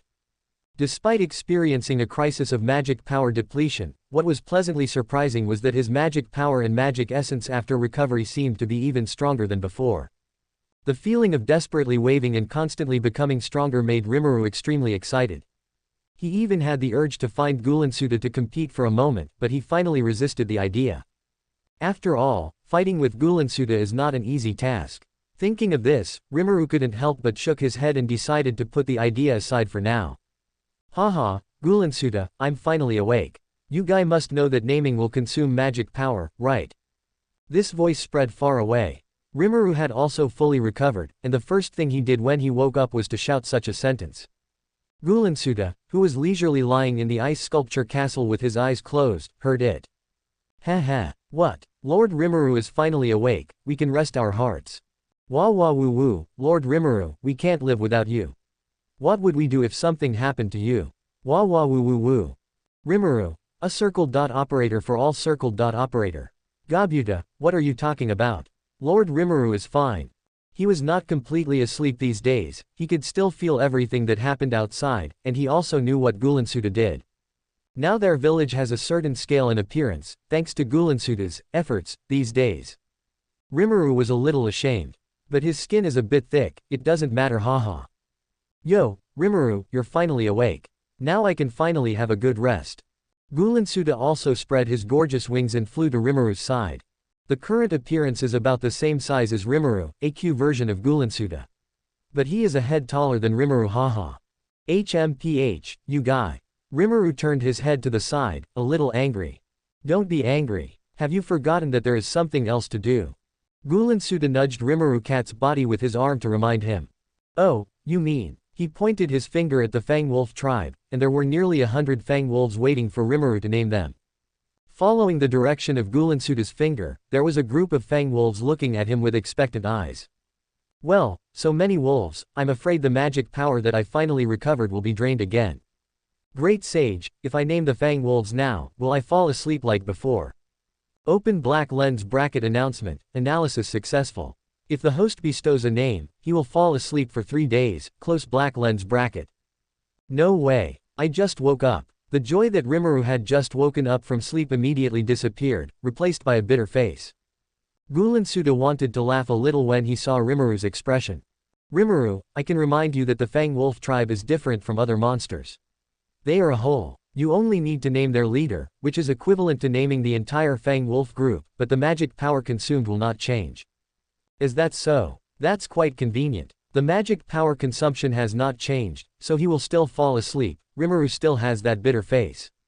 Rimmeru, how could I watch you fall asleep again? We are good friends, this time I will name them with you. Gulinsuda put on an expression that I am your brother and said with a smile.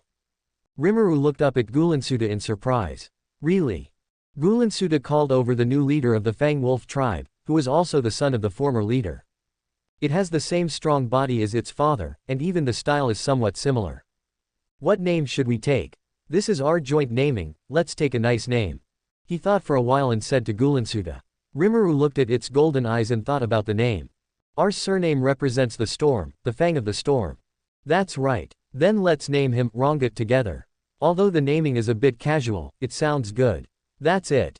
Gulinsuda showed an expression that he expected. At the moment of naming Rongut, Rimmeru and Gulinsuda suddenly felt as if most of the magic essence in their bodies had been drawn out. A strong feeling of exhaustion hit Gulinsuda. He was better, but Rimmeru was a little miserable. Fortunately, he had already prepared, and took out the magic power potion that had been mass-produced these days from the material library. Chapter 13 Frost Fang Wolf Lan Fang. This is your open black lens bracket magic potion close black lens bracket. Oh yeah, how could I forget you have such a good thing. Rimmeru also unceremoniously took the open black lens bracket magic potion close black lens bracket from Gulinstark's hand and gulped down several bottles. A burst of green light flashed across Rimmeru's body, followed by a burst of blue light. Then, to his surprise, the feeling of fatigue on his body instantly disappeared. You must know that his recovery potion can only restore injuries, but Gulinstark's open black lens bracket magic potion close black lens bracket can actually restore magic power and also has the effect of restoring injuries. He was very shocked by the effect of open black lens bracket magic potion close black lens bracket. Rimmeru drank more than a dozen bottles in a row to restore his magic power to a normal state. Gulinstark was even more exaggerated, using nearly 30 bottles before stopping. Gulinstark, the effect of your potion is simply heaven-defying. Do you have more? Quickly give me some to store. Here, I'll give you a few hundred bottles to use first. Anyway, he has a lot of synthetic materials for open black lens bracket magic potion close black lens bracket. Gulinstark was not stingy and gave Rimmeru all the potions he had on him now. He made hundreds of bottles these days, and then he will make some for himself to store, even if it is for his subordinates to use, it is quite good. And open black lens bracket Ranga close black lens bracket, who was named together by them, has begun to change, and the entire race has changed. The already tall body has skyrocketed again, and even the color of the fur on his body has been dyed white by an unknown force. Huh, what's going on? Why has the fur turned so snow white? Could it be because of himself? Stark clearly remembered that the open black lens bracket Ranga close black lens bracket in his memory was a black-haired wolf, with a black horn. Look at its appearance now.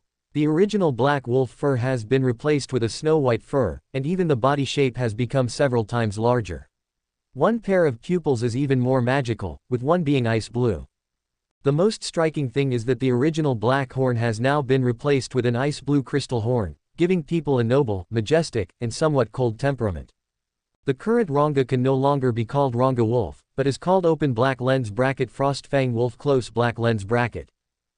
Stark. This. Wow, why has it changed so much? But it's so cool, so handsome, writing it will definitely be cool. Rimmeru looked at the changes in Ranga in front of him, his small eyes shining brightly. Ranga also heard Lord Rimmeru's words, and moved his steps obediently to Rimmeru's side and lowered his head, but as Ranga moved, a faint frost was dragged on the ground. Stark looked at the frost on the ground and fell into deep thought. Isn't this his open black lens bracket frost erosion close black lens bracket characteristic? Overlord, help me analyze what is going on with Ranga now. Analysis successful. Ranga has evolved under the influence of the joint naming of Rimmeru and the host, and has been given the open black lens bracket ice protection close black lens bracket characteristic under the interference of the host's open black lens bracket Lord of Ice close black lens bracket characteristic. Oh, then wouldn't the entire Ranga wolf clan be affected by open black lens bracket ice protection close black lens bracket now? Yes. Stark looked at the other fang wolves. Sure enough, each of them had shed their black fur and turned into snow-white wolves, and their pupils were also different colors, but there were no horns. They have all evolved into frost wolves, and the entire race should be called the Frost Fang Wolf Clan. Okay, it seems that I really caused it. This open black lens bracket Lord of Ice close black lens bracket characteristic is really domineering, even naming an evolution can be interfered with. But they look like this, at least he looks quite pleasing to the eye. The surrounding frost wolves felt the changes in themselves and were overjoyed. I don't know if it was an illusion, but their eyes towards Lord Stark had a trace of awe and a surrender from their bodies. Even on Lord Rimmeru, there was no such a strong feeling. Haha, Stark, look, I'm riding Ranga, tell me, is it cool or not? Rimmeru was arched on Ranga's head. At first, Rimmeru was not very comfortable, but soon a strong sense of excitement surged up. As long as you're happy, Ranga will be your means of transportation in the future. Hehe, remember to hold on tight and don't fall off. Ranga, show your master your current speed, take Rimmeru for a few laps and then come back. Stark watched Rimmeru jumping up and down excitedly on Ranga, as if he had a toy, so excited, isn't it just having a snow-white frost wolf as a mount? He can fly, so he doesn't want any mounts. He said he doesn't like it. Humph. He secretly decided in his heart that he must get an ice dragon as a mount in the future and show off in front of Rimmeru. Yes, Lord Stark. He immediately carried out Lord Stark's order, expressing that he must show the adults his greatest speed. Before Rimmeru could prepare, Ranga directly accelerated, and with a swish sound, turned into a white light. Too fast, I can't take it. Rimmeru grabbed the white fur on Ranga's head, and his body was already messed up in the air. Lord Rimmeru, don't worry. I'm going to accelerate. Ranga was also very excited, this feeling of getting stronger is different. No, don't. Rimmeru said that if you accelerate again, I will really fly out. After a while, I saw a blue ball flying out and falling on the hillside, rolling all the way down. The blue ball kept rolling down, and Ranga turned into a wolf chasing after it. Lord Rimmeru, wait for me. Rimmeru, Stark, asterisk. ... Dusk. Stark lay bored on the ice throne and checked his status information. Open black lens bracket Stark Tempest. Race, Ice Elf, incorporeal state. Blessing, Crest of the Storm. Title, None. Magic, open black lens bracket Ice Thorns close black lens bracket open black lens bracket Ice Burst close black lens bracket open black lens bracket Blizzard close black lens bracket. Unique skills, Open black lens bracket frozen domain close black lens bracket open black lens bracket super perception close black lens bracket open black lens bracket absorption close black lens bracket open black lens bracket magic regeneration close black lens bracket. Special skills. Open black lens bracket overlord close black lens bracket open black lens bracket predator close black lens bracket. X skill. Open black lens bracket ice control close black lens bracket. Resistance and characteristics. Open black lens bracket pain nullification close black lens bracket open black lens bracket physical attack resistance close black lens bracket open black lens bracket poison resistance close black lens bracket open black lens bracket frost erosion characteristics close black lens bracket close black lens bracket. The protagonist has so many racial derivative skills and predator _ it would be too verbose to write in detail, so only some important ones are introduced. I hope you understand. Lord Granstar, Lord Rimmeru is back, but a female goblin with a plump figure walked over, interrupting Granstar's thoughts, looking a little hesitant. Oh, isn't it good to come back after playing crazy? There are still a lot of things in the village that need to be dealt with by him, the head of the family. Granstar was a little surprised. This female goblin was also selected by him from a pile of female goblins. And he found that not only was she capable of handling things, but she also looked good, so he let her be his assistant during this time. Now that Rimmeru is back, let him take on his responsibilities, so that he can also slack off. Granstar, humph, you really know how to enjoy yourself. You even arranged for such a good-looking female goblin to serve you. Ah, you don't know that I came back vomiting this time. Rimmeru's voice came from outside the ice sculpture castle. Speaking of this, Rimmeru became angry. It was because of Granstar's order that he couldn't get Ranga to slow down no matter what, which made him suffer. Chapter 14. Setting the rules. Rimmeru, you wouldn't have actually fallen off, would you? No way, there's no way someone could fall off while riding a wolf, right? The moment Granstar saw Rimmeru's sulky face, he immediately started teasing him, causing Rimmeru, who was originally full of things to say, to clam up. I didn't. It was just too fast, that's all. Rimmeru stammered, his face a little red. Haruna, now that Rimmeru is back, let's hold the banquet we prepared earlier. Remember to notify everyone to attend. Granstar said to the goblin assistant beside him. Haruna was a name Rimmeru had given her. Yes, my lords. I will go and do it immediately. Haruna bowed to Granstar and Rimmeru, then left the ice sculpture castle. Hold a banquet. Rimmeru looked at Granstar with some confusion. Of course, it's to celebrate everyone being named and evolving. Also, this is our first gathering, so of course, Rimmeru, the big boss, has to come out and say a few words. These things were already prepared, but since you were asleep, Rimmeru, we were waiting for you. Granstar looked at Rimmeru unhappily. You just slept for a few days. He was the one who arranged everyone's food, clothing, shelter, and transportation these days. He didn't want to be a corporate slave even after being reincarnated. Oh, is that so? But I have to go on stage and speak. That's a bit embarrassing. In his previous life, Rimmeru was also a worker. It was a little difficult for him to speak in front of so many people. You are the big boss of this group. If you don't go, do you want me to go? Rimmeru's eyes lit up, looking at Granstar expectantly. Granstar directly sneered. No way. Also, this is the group you prepared to build yourself. You are the core of this group. Take responsibility, Rimmeru. Rimmeru's expression immediately froze, becoming extremely serious. Granstar, you're right. I will definitely take on my responsibilities. Granstar nodded in satisfaction, seeing Rimmeru's fighting spirit ignited by him. But in his heart, he was thinking, yes, I can finally slack off in peace. Lord Granstar, and Lord Rimmeru, the banquet is ready, everyone is waiting for you both.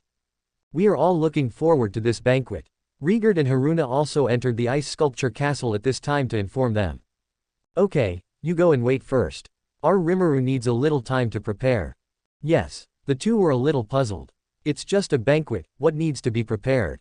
After they left, Rimmeru came out from behind Granstar, but there seemed to be something strange on his face. Granstar, do you think I look more dignified like this?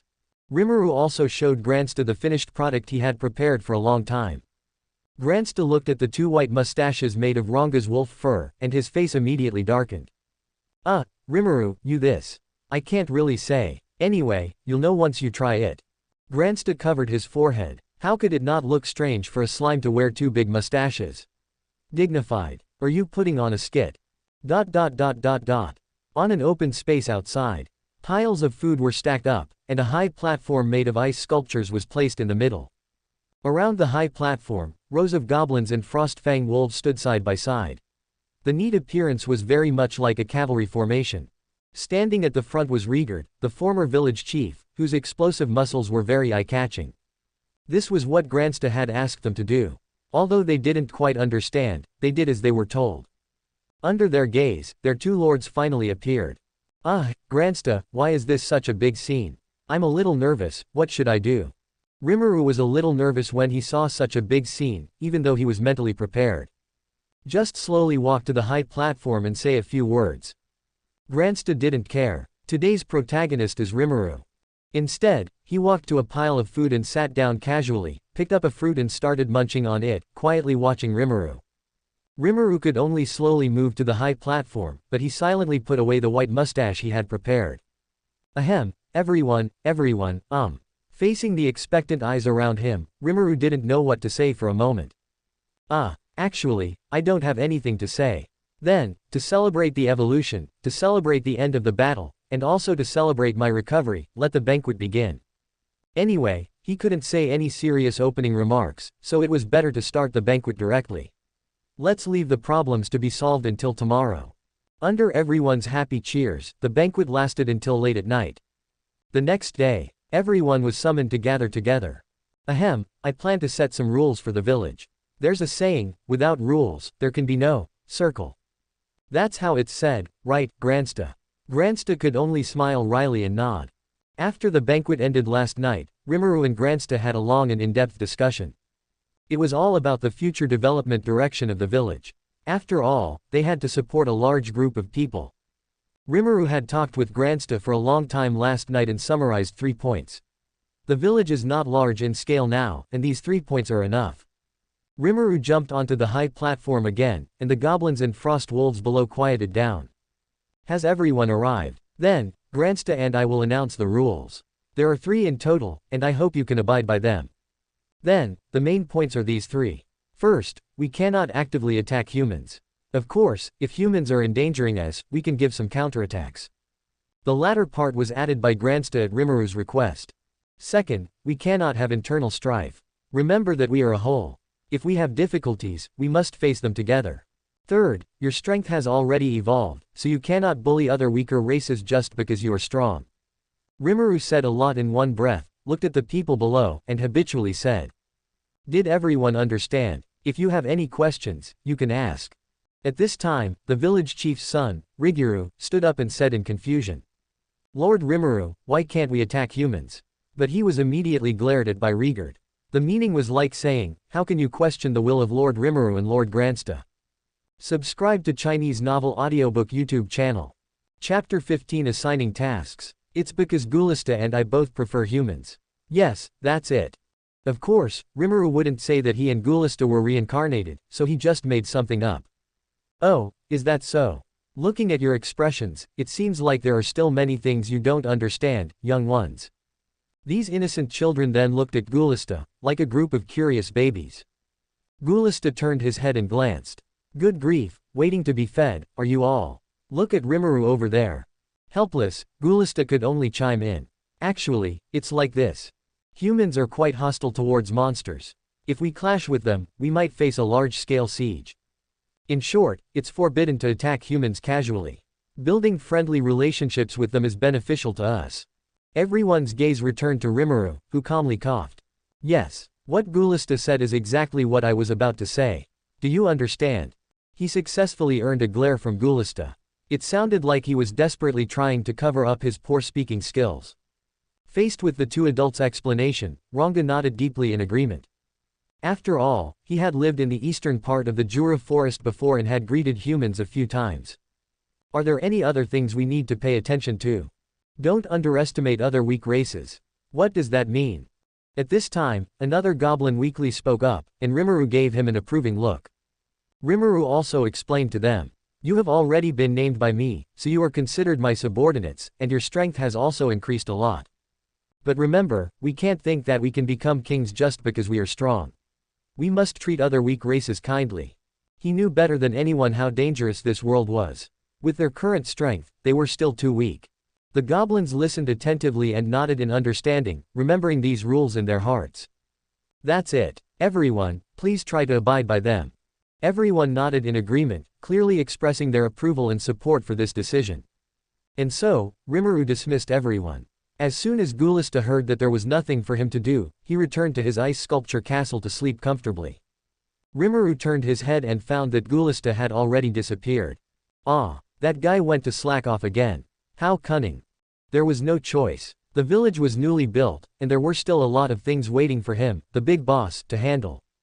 Sigh. Lord Rimmeru, as you instructed, I have had the goblins and frost wolves form a goblin cavalry. This way, they can go out hunting for food and protect the village. Moreover, I have also organized the female goblins to pick fruits in the forest. Our food problem can be said to have been solved. Rimmeru listened quietly to Rigurd's report. He nodded as he listened. He didn't expect this former village chief to be quite capable.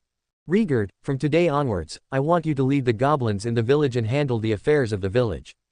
Lord Rimmeru, Rigurd's voice was a little choked up. Just tell me, can you do it well? Rimmeru saw that this muscular man was about to shed tears, and he couldn't stand it. Don't worry, Lord Rimmeru, I won't let you down. Rigurd seemed full of energy at this moment, with inexhaustible strength in his body. Although that's what he said, Rimmeru was already thinking about throwing all the village affairs to Rigurd so that he could slack off. He learned this from Gulista, leaving everything to his subordinates while he slept soundly. At this time, Rigurd was excitedly doing bodybuilding movements, showing Rimmeru his practical skills. Rimmeru stared at Rigurd in front of him, his heart full of doubt. He vaguely remembered that when he first met Rigurd, he looked like a dying candle in the wind. However, at this moment, his muscles were bulging, and he looked like a small mountain. He was completely a very strong goblin. Perhaps his strength was stronger than all the goblins in the village now. How could there be such a big change? This world really cannot be explained by original knowledge. By the way, Rigurd, do you know where I can find people with housing technology, forging technology, and clothes-making skills? Rimmeru also asked at this time.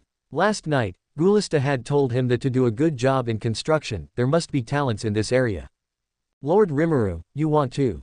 Oh, we used to trade with them. They should have them over there. Rigurd quickly got into the role, responding to Lord Rimmeru's words. Oh, they are. The dwarves. That's the race that is said to have mastered the top forging technology. He had to see it no matter what. It would be great if he could get a weapon forged by himself. Gulista and I might take a trip to the dwarves' kingdom. If we can dig up some talents, hee. Rigurd, I'll leave the preparation work to you. It's best to have it ready by tomorrow, no problem, right? Lord Rimmeru, please rest assured. I will definitely arrange it. It's best to find a goblin who knows the route to lead the adults. Rigurd also guaranteed without hesitation. That would be the best. After Rimmeru finished speaking, Rigurd went down to start arranging the preparation work. In the ice sculpture castle, Gulista, who had just laid down to rest, heard Rimmeru calling him in his ear. Gulista, let's go to the dwarves' side together tomorrow. There are technical talents you mentioned there. Dwarves. Gulista opened his eyes and murmured thoughtfully. But then he closed his eyes again and turned his head to the side. Rimmeru. Huh, what do you mean? Are you going or not? That's the dwarves. Don't you want to see them? Rimmeru, stop bothering me. Let me sleep. You. The next morning, Rigurd had been waiting outside the village for a long time. This time, he planned to have his son, Rimmeru, follow Lord Rimmeru. Lord Rimmeru, I have prepared the people. Rimmeru will protect you on the way. Rigurd, thank you for your hard work. Well done. It is my duty to serve the Lord. Rigurd said to Rimmeru happily. Well, Ranga, come out. A snow-white giant wolf leapt out of Rimmeru's shadow and landed lightly on the ground. Rimmeru walked towards Ranga, scrutinizing his majestic appearance. Then, Rimmeru couldn't help but plunge into Ranga's fluffy body. This fluffy feeling was beyond imagination. Before setting off, Rimmeru took out a square object. This was given to him by that lazy guy Gulista. He said that as long as he injected magic power into this thing when he arrived at the dwarf kingdom, Gulista would appear in front of him. Rimmeru was very curious. Did this thing really have such an effect? He resisted the urge to try it out. Chapter 16 The Kingdom of the Dwarves. Granstar always manages to come up with strange abilities and things, perhaps it really has this effect, who knows. Let's go now. The group of people rode on frost wolves and dashed towards the distance, so fast that only white lines could be seen. There is a river in the Jura forest whose name is unknown, and you can follow it all the way. Go to the end, and then go in the direction of the mountains. The end of the mountain is the dwarf kingdom. Along the way, they didn't know how many mountains they had crossed, and even at their full speed, it took a lot of time. Rimmeru began to miss the convenient transportation of the previous world, and now he has to travel like a primitive man. It would be great if there was a direct road. Rimmeru muttered silently. The journey can only be described as eating in the wind and sleeping in the dew, and Rimmeru only wants to say one sentence about the hardships. It's so boring. Lord Rimmeru, after we cross this mountain range, we will arrive at the dwarf kingdom, please bear with it. Originally, passing through the forest was the safest and shortest route, but for some reason, few people take it. Perhaps it was because of the storm dragon before. The one leading the way is a goblin who has traded in the dwarf kingdom, named Gobta, and he is now walking at the front of the team to lead the way. These 2 days of journey are so boring, Rimmeru is getting silly from rushing, and his whole body is becoming limp. They are moving forward at full speed all the way, and there is no time to appreciate the scenery along the road, only stopping to replenish food and sleep. No wonder that guy Granstar was unwilling to come, he is really a cunning fellow. When resting at night. So, what should we talk about? It's okay to relieve boredom. Rigyur, speaking of which, who gave your brother his name? I haven't heard of it before. Rimmeru suddenly said to Rigyur, who was behind him, who is now Rigurd's son. He seemed to have heard that his brother had been named. When Rigyur heard Lord Rimmeru asking him a question, he quickly rode his fang wolf and accelerated to Rimmeru's side. Lord Rimmeru, my brother was indeed given a name by a passing demon. Demon. Yes, about a few years ago, a demon named Krumit under the Demon Lord was very optimistic about my brother's potential. Oh, is that so? It seems that your brother's talent is really good. That's for sure, but I'm still very optimistic about Lord Rimmeru. Haha, is that so? Well, for the time being, let's write down this Krumit guy first. So, next topic. Ranga, I should be your father's killer, right? Do you really not care about this? Rimmeru said to Ranga under his seat again. Lord Rimmeru, a mere father-killing feud. How dare I harbor resentment towards Lord Granstar and you? Moreover, the 2 adults gave us a new life, we will be grateful and willing to serve the 2 adults for life. Ranga replied directly, without the slightest hesitation. Ah, a mere father-killing feud. The thoughts of the monsters are really direct. Rimmeru mourned for the previous Fang Wolf leader for a few seconds in his heart. Rimmeru then casually dealt with it and skipped this topic. Then Rimmeru turned his gaze to Gobta, who had been staring at the barbecue and drooling. Seeing Gobta's appearance, the 3 words, unreliable, suddenly popped up in his mind. Gobta, the barbecue will be ready soon, you don't have to stare at it all the time. You have been to the dwarf kingdom before, right? We will be there tomorrow, can you tell me what kind of country it is? Gobta embarrassedly wiped the saliva from the corner of his mouth and looked at Lord Rimmeru. How is it? Oh, you mean the dwarf kingdom, right? How should I put it? This country has a history of thousands of years, and their ruler is Gazel Dorgan, who is known as the Hero King. Hero King. Sounds pretty awesome, what else? Rimmeru's eyes lit up. Also, the girls there are also good looking. Lord Rimmeru, you don't know, last time I saw a female elf. Before he could finish speaking, Rimmeru punched him to the ground. Rimmeru had a black line on his face. Look, what are you talking about? Rigyur and the others next to him looked at Gobta, who was foaming at the mouth on the ground, with sympathetic eyes. Just like that, 2 full days have passed since departure. Perhaps because of the influence of Granstar's naming, Ranga is stronger than in the original work. The journey that originally took 3 days now only takes 2 days. At the foot of an unknown mountain range is a vast grassland. A beautiful city transformed from a large mountain cave, a natural fortress forged by nature. Finally, they arrived at the dwarf kingdom. When Rimmeru saw the dwarves for the first time, he couldn't help but sigh.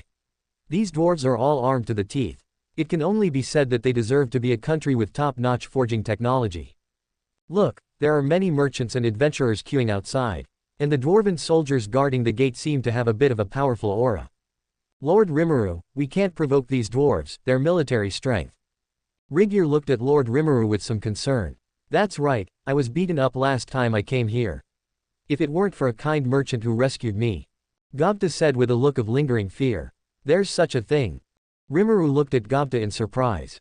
Hey, Don't think about it, let's try what Granstar gave me. Is it really that magical? You all stand back a bit, I'm afraid this thing is a bit dangerous.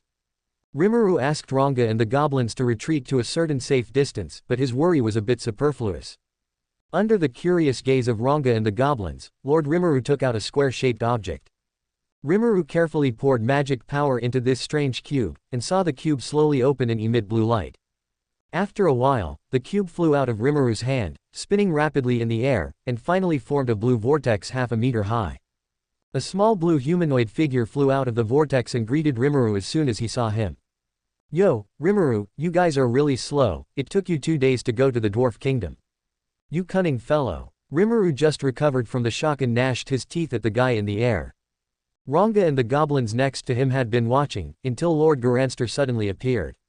Wasn't Lord Granstar staying in the village? They all looked like they had seen a ghost. It was so strange. It was not easy for them to recover under Lord Rimmeru's explanation. Granstar was also staring at the cube in his hand. No, to be precise, it should be the teleportation cube, a permanent item.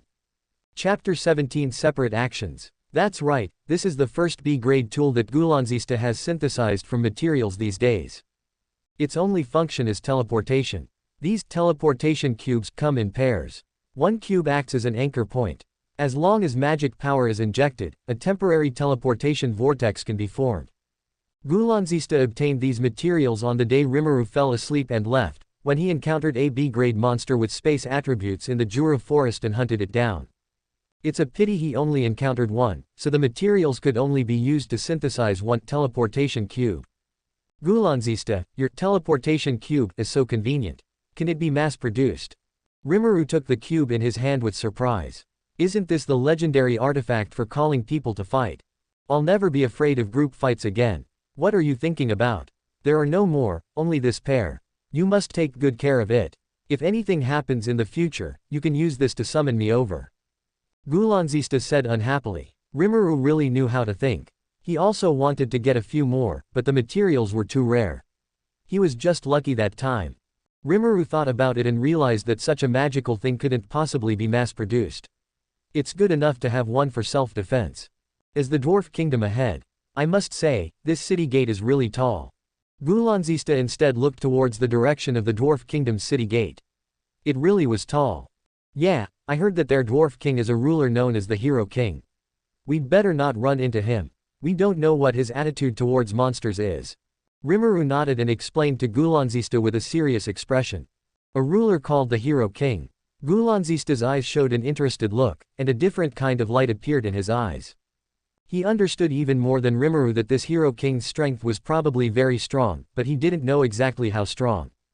Rimmeru, your mission this time is to find the technical talents we need, right? I'll go to the dwarf kingdom to take a look and casually inquire about some information. Gulanzista turned his head and said to Rimmeru. Gulanzista, do you mean to split up?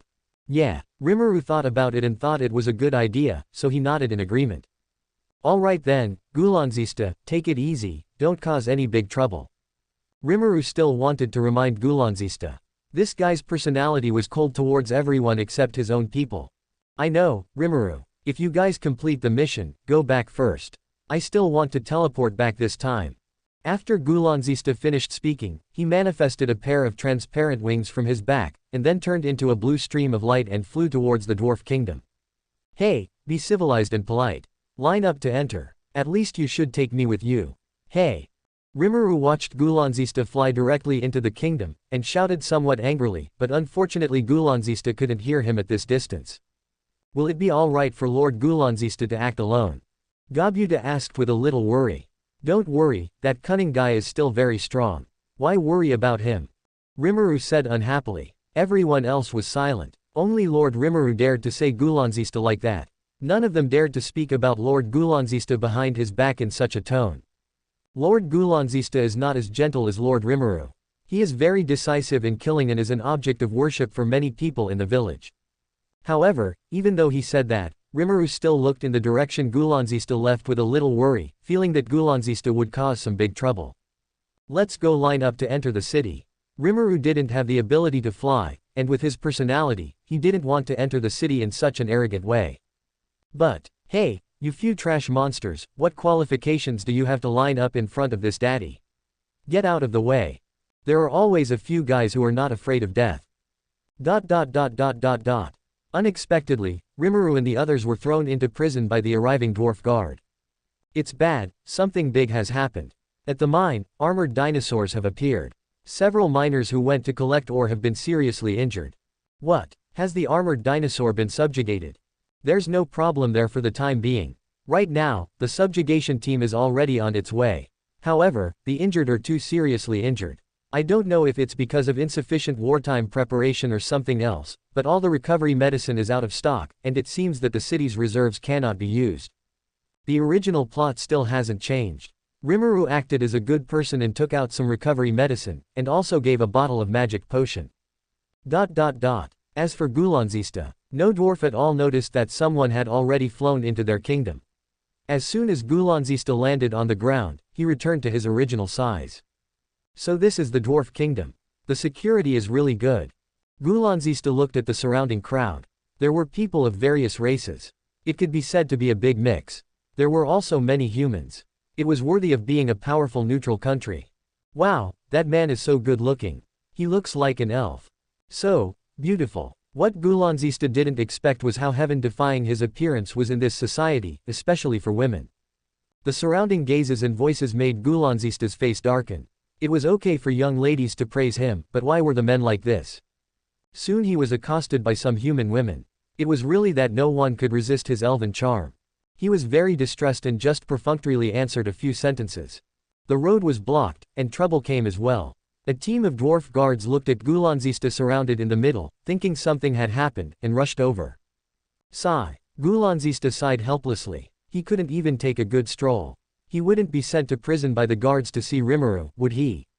He couldn't lose face. Gulanzista directly fanned his transparent wings and turned into a blue streak and flew away again. Ah, little elf brother, don't go. Let's get to know each other. Gulanzista sweated and flew faster. As soon as the dwarf guards arrived, the person was gone, and they still had to face a group of fierce and resentful women. They immediately cried. Why did they run over to check anything? Quick, go back and report to the higher-ups. A flying male elf has mixed in. Damn it, he's also disrupting the city's security. We must catch him. Yes. The surrounding guard colleagues also had small expressions of agreement on their faces. If Gulanzista heard their words, he would definitely laugh in anger. He was disrupting the security. He would definitely give each of them a big slap. Gulanzista came to a very tall building and happened to see a team of armed dwarves composed of well-equipped people rushing in one direction on the ground. Gulanzista was a little curious, so he followed to take a look and heard the dwarves shouting anxiously from afar. Captain, a mutated B-grade armored dinosaur has appeared at the mining cave and attacked it. I heard that the casualties are very serious. The king has issued an order for us to rush to subjugate it as soon as possible. Damn it, how could a mutated armored dinosaur with B-grade strength appear in the mining cave? What are those guards doing? The dwarf called the captain also shouted anxiously, and his speed became a few points faster. B-grade mutated armored dinosaur. Gulanzista's eyes lit up. He just happened to be short of materials during this time. Isn't this material being delivered to his door? He secretly followed behind this dwarf team. Chapter 18 Mutated Armored Dinosaur. Roar, roar, roar. Accompanied by a heaven-shaking roar, a loud crash echoed, and a lizard of astonishing size appeared before everyone's eyes. This lizard was a full 3 meters tall, its body shimmering with a metallic luster, as if covered in an indestructible armor. Most striking were its blood-red eyes, revealing an incredibly cruel and ferocious gaze, fixed on the miners who were desperately fleeing in all directions. Without a doubt, this behemoth was the culprit the dwarves spoke of, the one attacking the mines, the mutated armored dinosaur. Even from a distance, one could feel its immense power. With a casual flick of its massive, steel-forged tail, it struck a dwarf who was fleeing in panic like a bolt of lightning. The poor dwarf let out a shrill scream. Ah, I don't want to die. Please, spare me. However, this did not stir even a shred of pity in the armored dinosaur's heart. A trace of indifference and disdain flashed in its scarlet eyes, and then it used its thick arm to grab the dwarf, who had already fallen to the ground and was unable to resist. Without hesitation, it threw him into its gaping maw.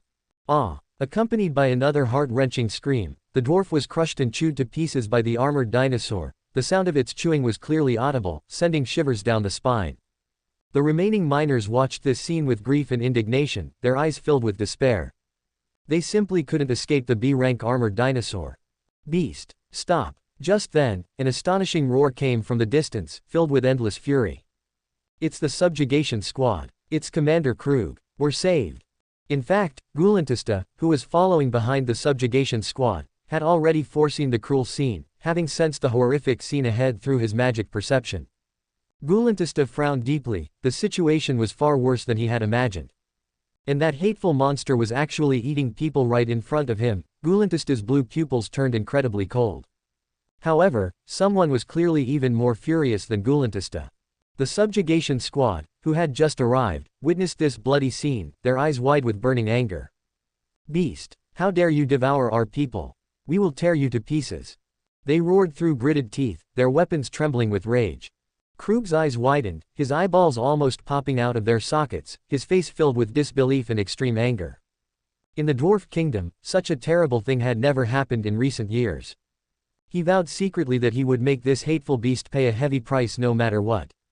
As the commander, he suppressed the anger in his heart, maintained extraordinary calmness, and issued orders in an orderly manner. First Armored Squad, listen to my command. Advance and compress the encirclement. Second Swordsman Team, be ready to act at any time, inflicting effective damage on this beast. Third Magic Team, prepare to release attack magic, and await my command. Recovery Artificers, stay in place, ready to support your teammates at any time. Yes. 68 voices responded in unison, echoing throughout the area. A fully armed and well-trained dwarven squad quickly moved into action, tightly surrounding the armored dinosaur. Armor enhancement, strength enhancement, defense increase. A series of skills were cast. They held thick shields and wielded huge, heavy iron hammers, ready for battle. Roar. The armored dinosaur let out an angry roar, its eyes filled with contempt and disdain. It didn't seem to take these small humans seriously, attempting to break through the encirclement with its huge body and powerful strength, and using its sharp claws to knock away an armored dwarf in front of it. However, the other dwarves were not intimidated by this attack. They fearlessly rushed forward, using their bodies to block the dinosaur's charge. Giant sword slash, cross slash with us here, don't even think about getting past. Several swordsmen who surged up later were even more courageous and fearless. They worked together to successfully trap the armored dinosaur firmly in place, preventing it from escaping. Flame burst, wind cut, infernal array. At the same time, the magic team in the rear had completed their spellcasting. Clusters of dazzling and colorful magical light streaked towards the armored dinosaur like meteors. Die, beast! With shouts of anger, the magic struck the armored dinosaur's body, triggering a series of explosions and impacts. Gulantista watched this scene with interest from behind. There were no problems with the cooperation of this subjugation squad, and the commander's directions were even more accurate. But the pity was that this armored dinosaur was B rank, while the commander, who was the strongest in the subjugation squad, was only C+ rank. The smoke cleared. As Gulantista had expected, the subjugation squad's series of attacks had only slightly injured this B rank armored dinosaur. This further aroused the armored dinosaur's ferocity. It aimed at one spot and launched a skill. A huge breath of magical power spewed from its mouth.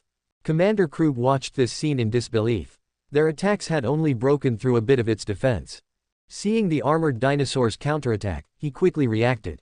The front row of armored squads, quickly use your shields to defend. Quickly use defensive skills. Boom. However, the dwarves in the front row were too close to the armored dinosaur. Even if they reacted in time, more than a dozen dwarves lost their combat power. Commander Krug watched this scene with a trembling chin. Commander, even at a cost, we must subjugate this monster. Let's use that move. A dwarf beside him reminded him. All right. Krug regained his composure and shouted at the remaining team. Separate into groups of 2 and prepare to form a battle array. Upon hearing this command, the surrounding dwarves unhesitatingly stood in position, holding their weapons in front of their chests. The commander also did not stand idle, coming to the center of the formation and making the same gesture. Small magic arrays immediately appeared under their feet, slowly extending outward and connecting into a huge magic array. In the center of the magic array was Krug and the armored dinosaur. Gulantista watched this scene curiously. He could feel that the magical aura of this magic array was not low, and it should have some special function. Why had the Dwarf Kingdom never displayed this ability in the original story in his memory? Could it be their military secret? Chapter 19. Monster Robbery. At this moment, Krug, the leader standing in the center of the magic circle, stared intently at the armored dinosaur held back by several armed dwarves with eyes as lifeless as ashes. When all the small magic circles were connected, this somewhat strange magic circle began to slowly operate. Immediately, powerful magic surged like a turbulent flood, rushing frantically towards Krug's body. The dwarves standing on the small magic circles tirelessly transmitted magic to the dwarf at the very center. All of this continuous magic power eventually converged into Krug's body. Gulensta finally understood the specific function of this magic circle. Its purpose was to establish a magic power channel with the dwarf standing in the center of the magic circle, and then allow everyone else to provide a large amount of magic power to one core person. However, such a method was too crude. Could he really withstand such a massive infusion of magic power? At this moment, Krug, who was at the core of the magic circle, seemed to be in a state of extreme pain. The feeling of his body being torn apart instantly spread throughout his body. Ah, for the sake of our people, in order to fulfill our king's order, even if we have to pay a price, we must defeat this beast. A low roar came from his throat. Krug, who was only a little over 1 meter tall, suddenly increased in size to more than 2 meters in the blink of an eye, and the magic aura emanating from his body directly rose to the B+ level, completely matching the magic level of the armored dinosaur. A huge iron hammer, as heavy as a mountain, slammed down on the armored dinosaur's incomparably hard head. Instantly, a muffled loud noise was heard, and the armored dinosaur was knocked back several steps by this hammer, and even its head was deeply dented. Roar, ah! The armored dinosaur let out a painful roar, staring in astonishment at the dwarf who was more than 2 meters tall in front of it. It couldn't understand how the original small dwarf could suddenly become so powerful, and even possess such terrifying strength. The dwarves don't seem to be good at magic. What they rely on is nothing more than the superb equipment on their bodies and their own powerful defense. Gulensta shook his head helplessly, sighing inwardly. These dwarves are really hot-tempered. They actually started a melee fight with the armored dinosaur. However, when he saw the armored dinosaur's miserable state, covered in tattered wounds, a bad feeling surged in his heart. If he continued to watch like this, wouldn't he have made the trip for nothing? Thinking of this, Gulensta unhesitatingly cast a spell. Ice Thorns. In an instant, a mysterious and strange magic circle quietly appeared where they were fighting fiercely. Immediately afterwards, countless cold and biting ice vines quickly wrapped around them like poisonous snakes, tightly binding their bodies. In the blink of an eye, an extremely cold frost spread at an alarming rate, climbing onto their bodies. The surrounding dwarves opened their mouths in surprise, clearly seeing a dark blue magic circle suddenly flashing under the feet of their beloved leader, and then the leader was instantly frozen into a hard ice block by a powerful ice force. The dwarves couldn't believe their eyes, and they couldn't help but shout in unison. Leader Krug. However, at this moment, any shouts seemed unable to awaken the frozen leader. At the same time, Gulensta's figure appeared above them like a ghost. He floated quietly, overlooking the two people frozen into ice blocks below. His eyes were cold and firm, as if declaring his ownership of this armored dinosaur. Sorry, I have taken a liking to this armored dinosaur. Gulensta's voice was as calm as water, but with an irresistible majesty, it clearly entered everyone's ears. Everyone nervously raised their heads and stared at the mysterious figure floating in the air. That seems to be an elf. Someone said this tremblingly, immediately causing a commotion. The dwarves looked at each other, their hearts filled with fear and doubt. They could feel the terrifying magic power emanating from Gulensta, like an abyss. Could it be A-level or above strength? An A-level elf. Why would he appear here? What does he want to do?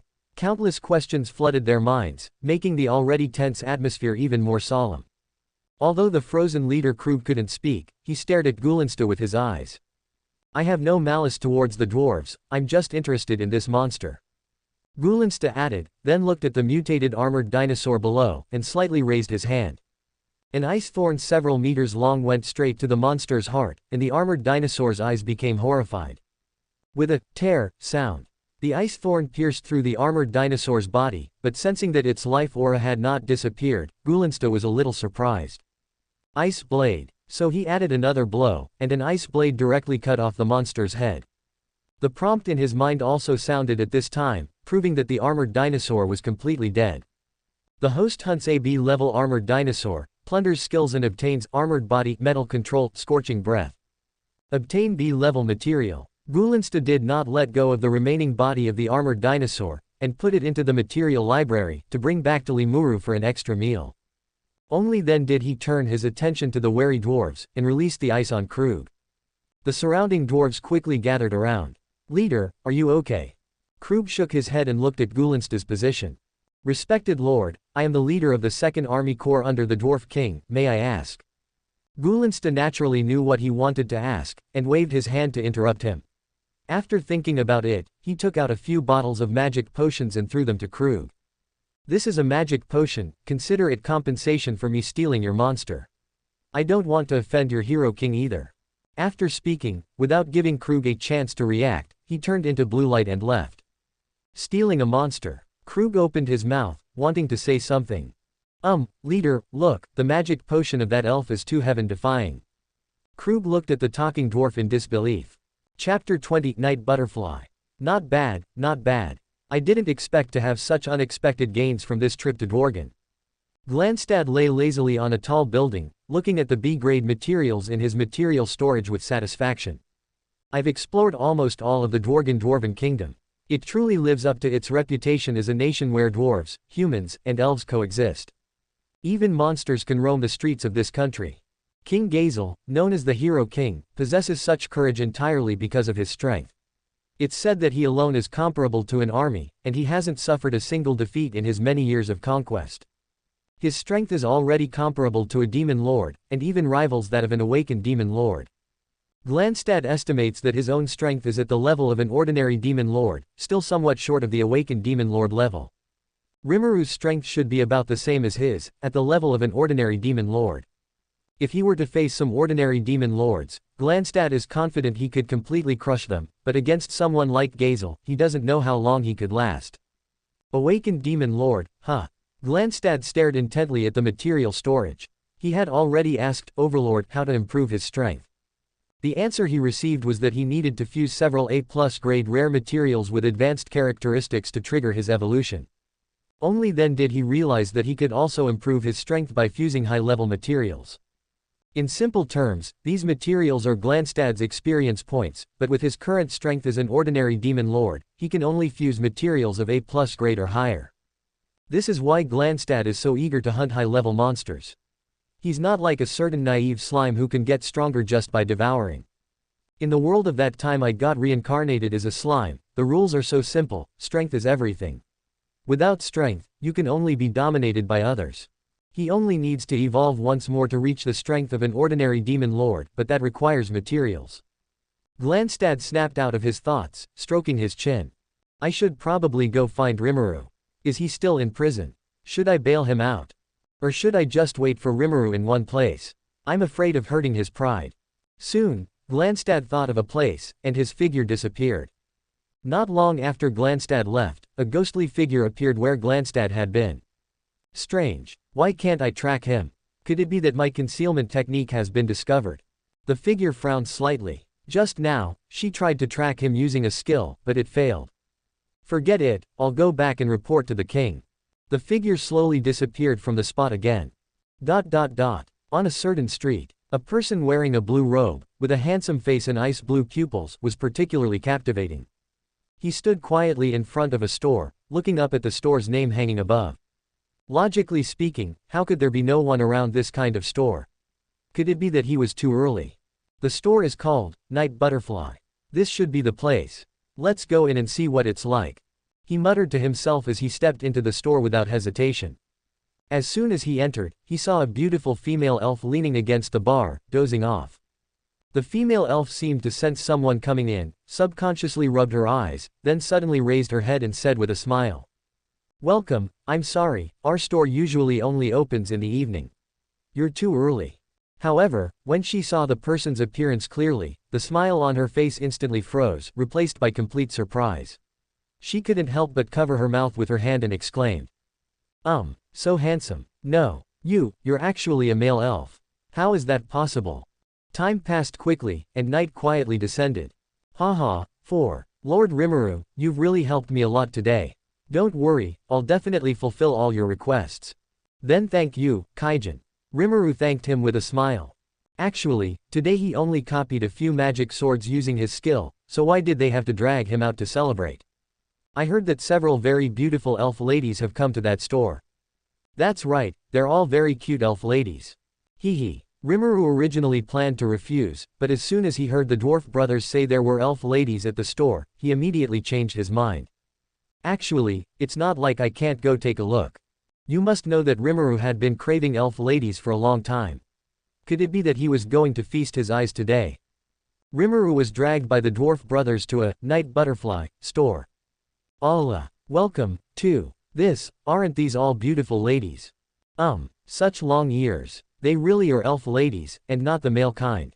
At this time, two cute elves also saw Rimmeru's round appearance. Allah, so cute, too. I found him first. I saw him first. Another elf lady was not to be outdone. Rimmeru felt his back, and he touched something soft. Is this the legendary paradise for men? Rimmeru exclaimed in his heart, it smells so good. It seems Lord Rimmeru is very popular. The dwarves beside Rimmeru were a little envious when they saw how popular he was. And no, it's not as great as you say. Rimmeru wanted to explain hypocritically, but the expression on his face betrayed him. As expected, the explanation was a bit forced. No one believed it at all. But there was nothing he could do. After all, Rimmeru was currently being held in front of the elf ladies' chests. Rimmeru was hugged into the store by two elf ladies, still with a look of aftertaste on his face. So comfortable. Oh, there are other guests in the store. Rimmeru saw a somewhat familiar figure, also being served by two beautiful elves, and asked curiously. Ah, yes, that person is our honored guest. I'll arrange a good seat for you right away. Just then, the blue-robed figure sitting there heard the commotion, turned around, and met Rimmeru's gaze. Ah, Glanstad, what are you doing here? Rimmeru was very surprised, especially since Glanstad saw him in his current state. He felt even worse. It's over, his perfect image is about to collapse. Oh, Rimmeru, arrange for them to come to my seat. They are my friends, and this seat is quite large. Okay, I'll arrange it right away. The two elf ladies were a little surprised. They didn't expect that this mascot in their hands would actually know this lord. Thank you for watching. Continue exploring the fascinating world of Chinese novels with us. Hit that subscribe button on Chinese Novel Audiobook to stay updated with our latest stories, and never miss out on a great listen.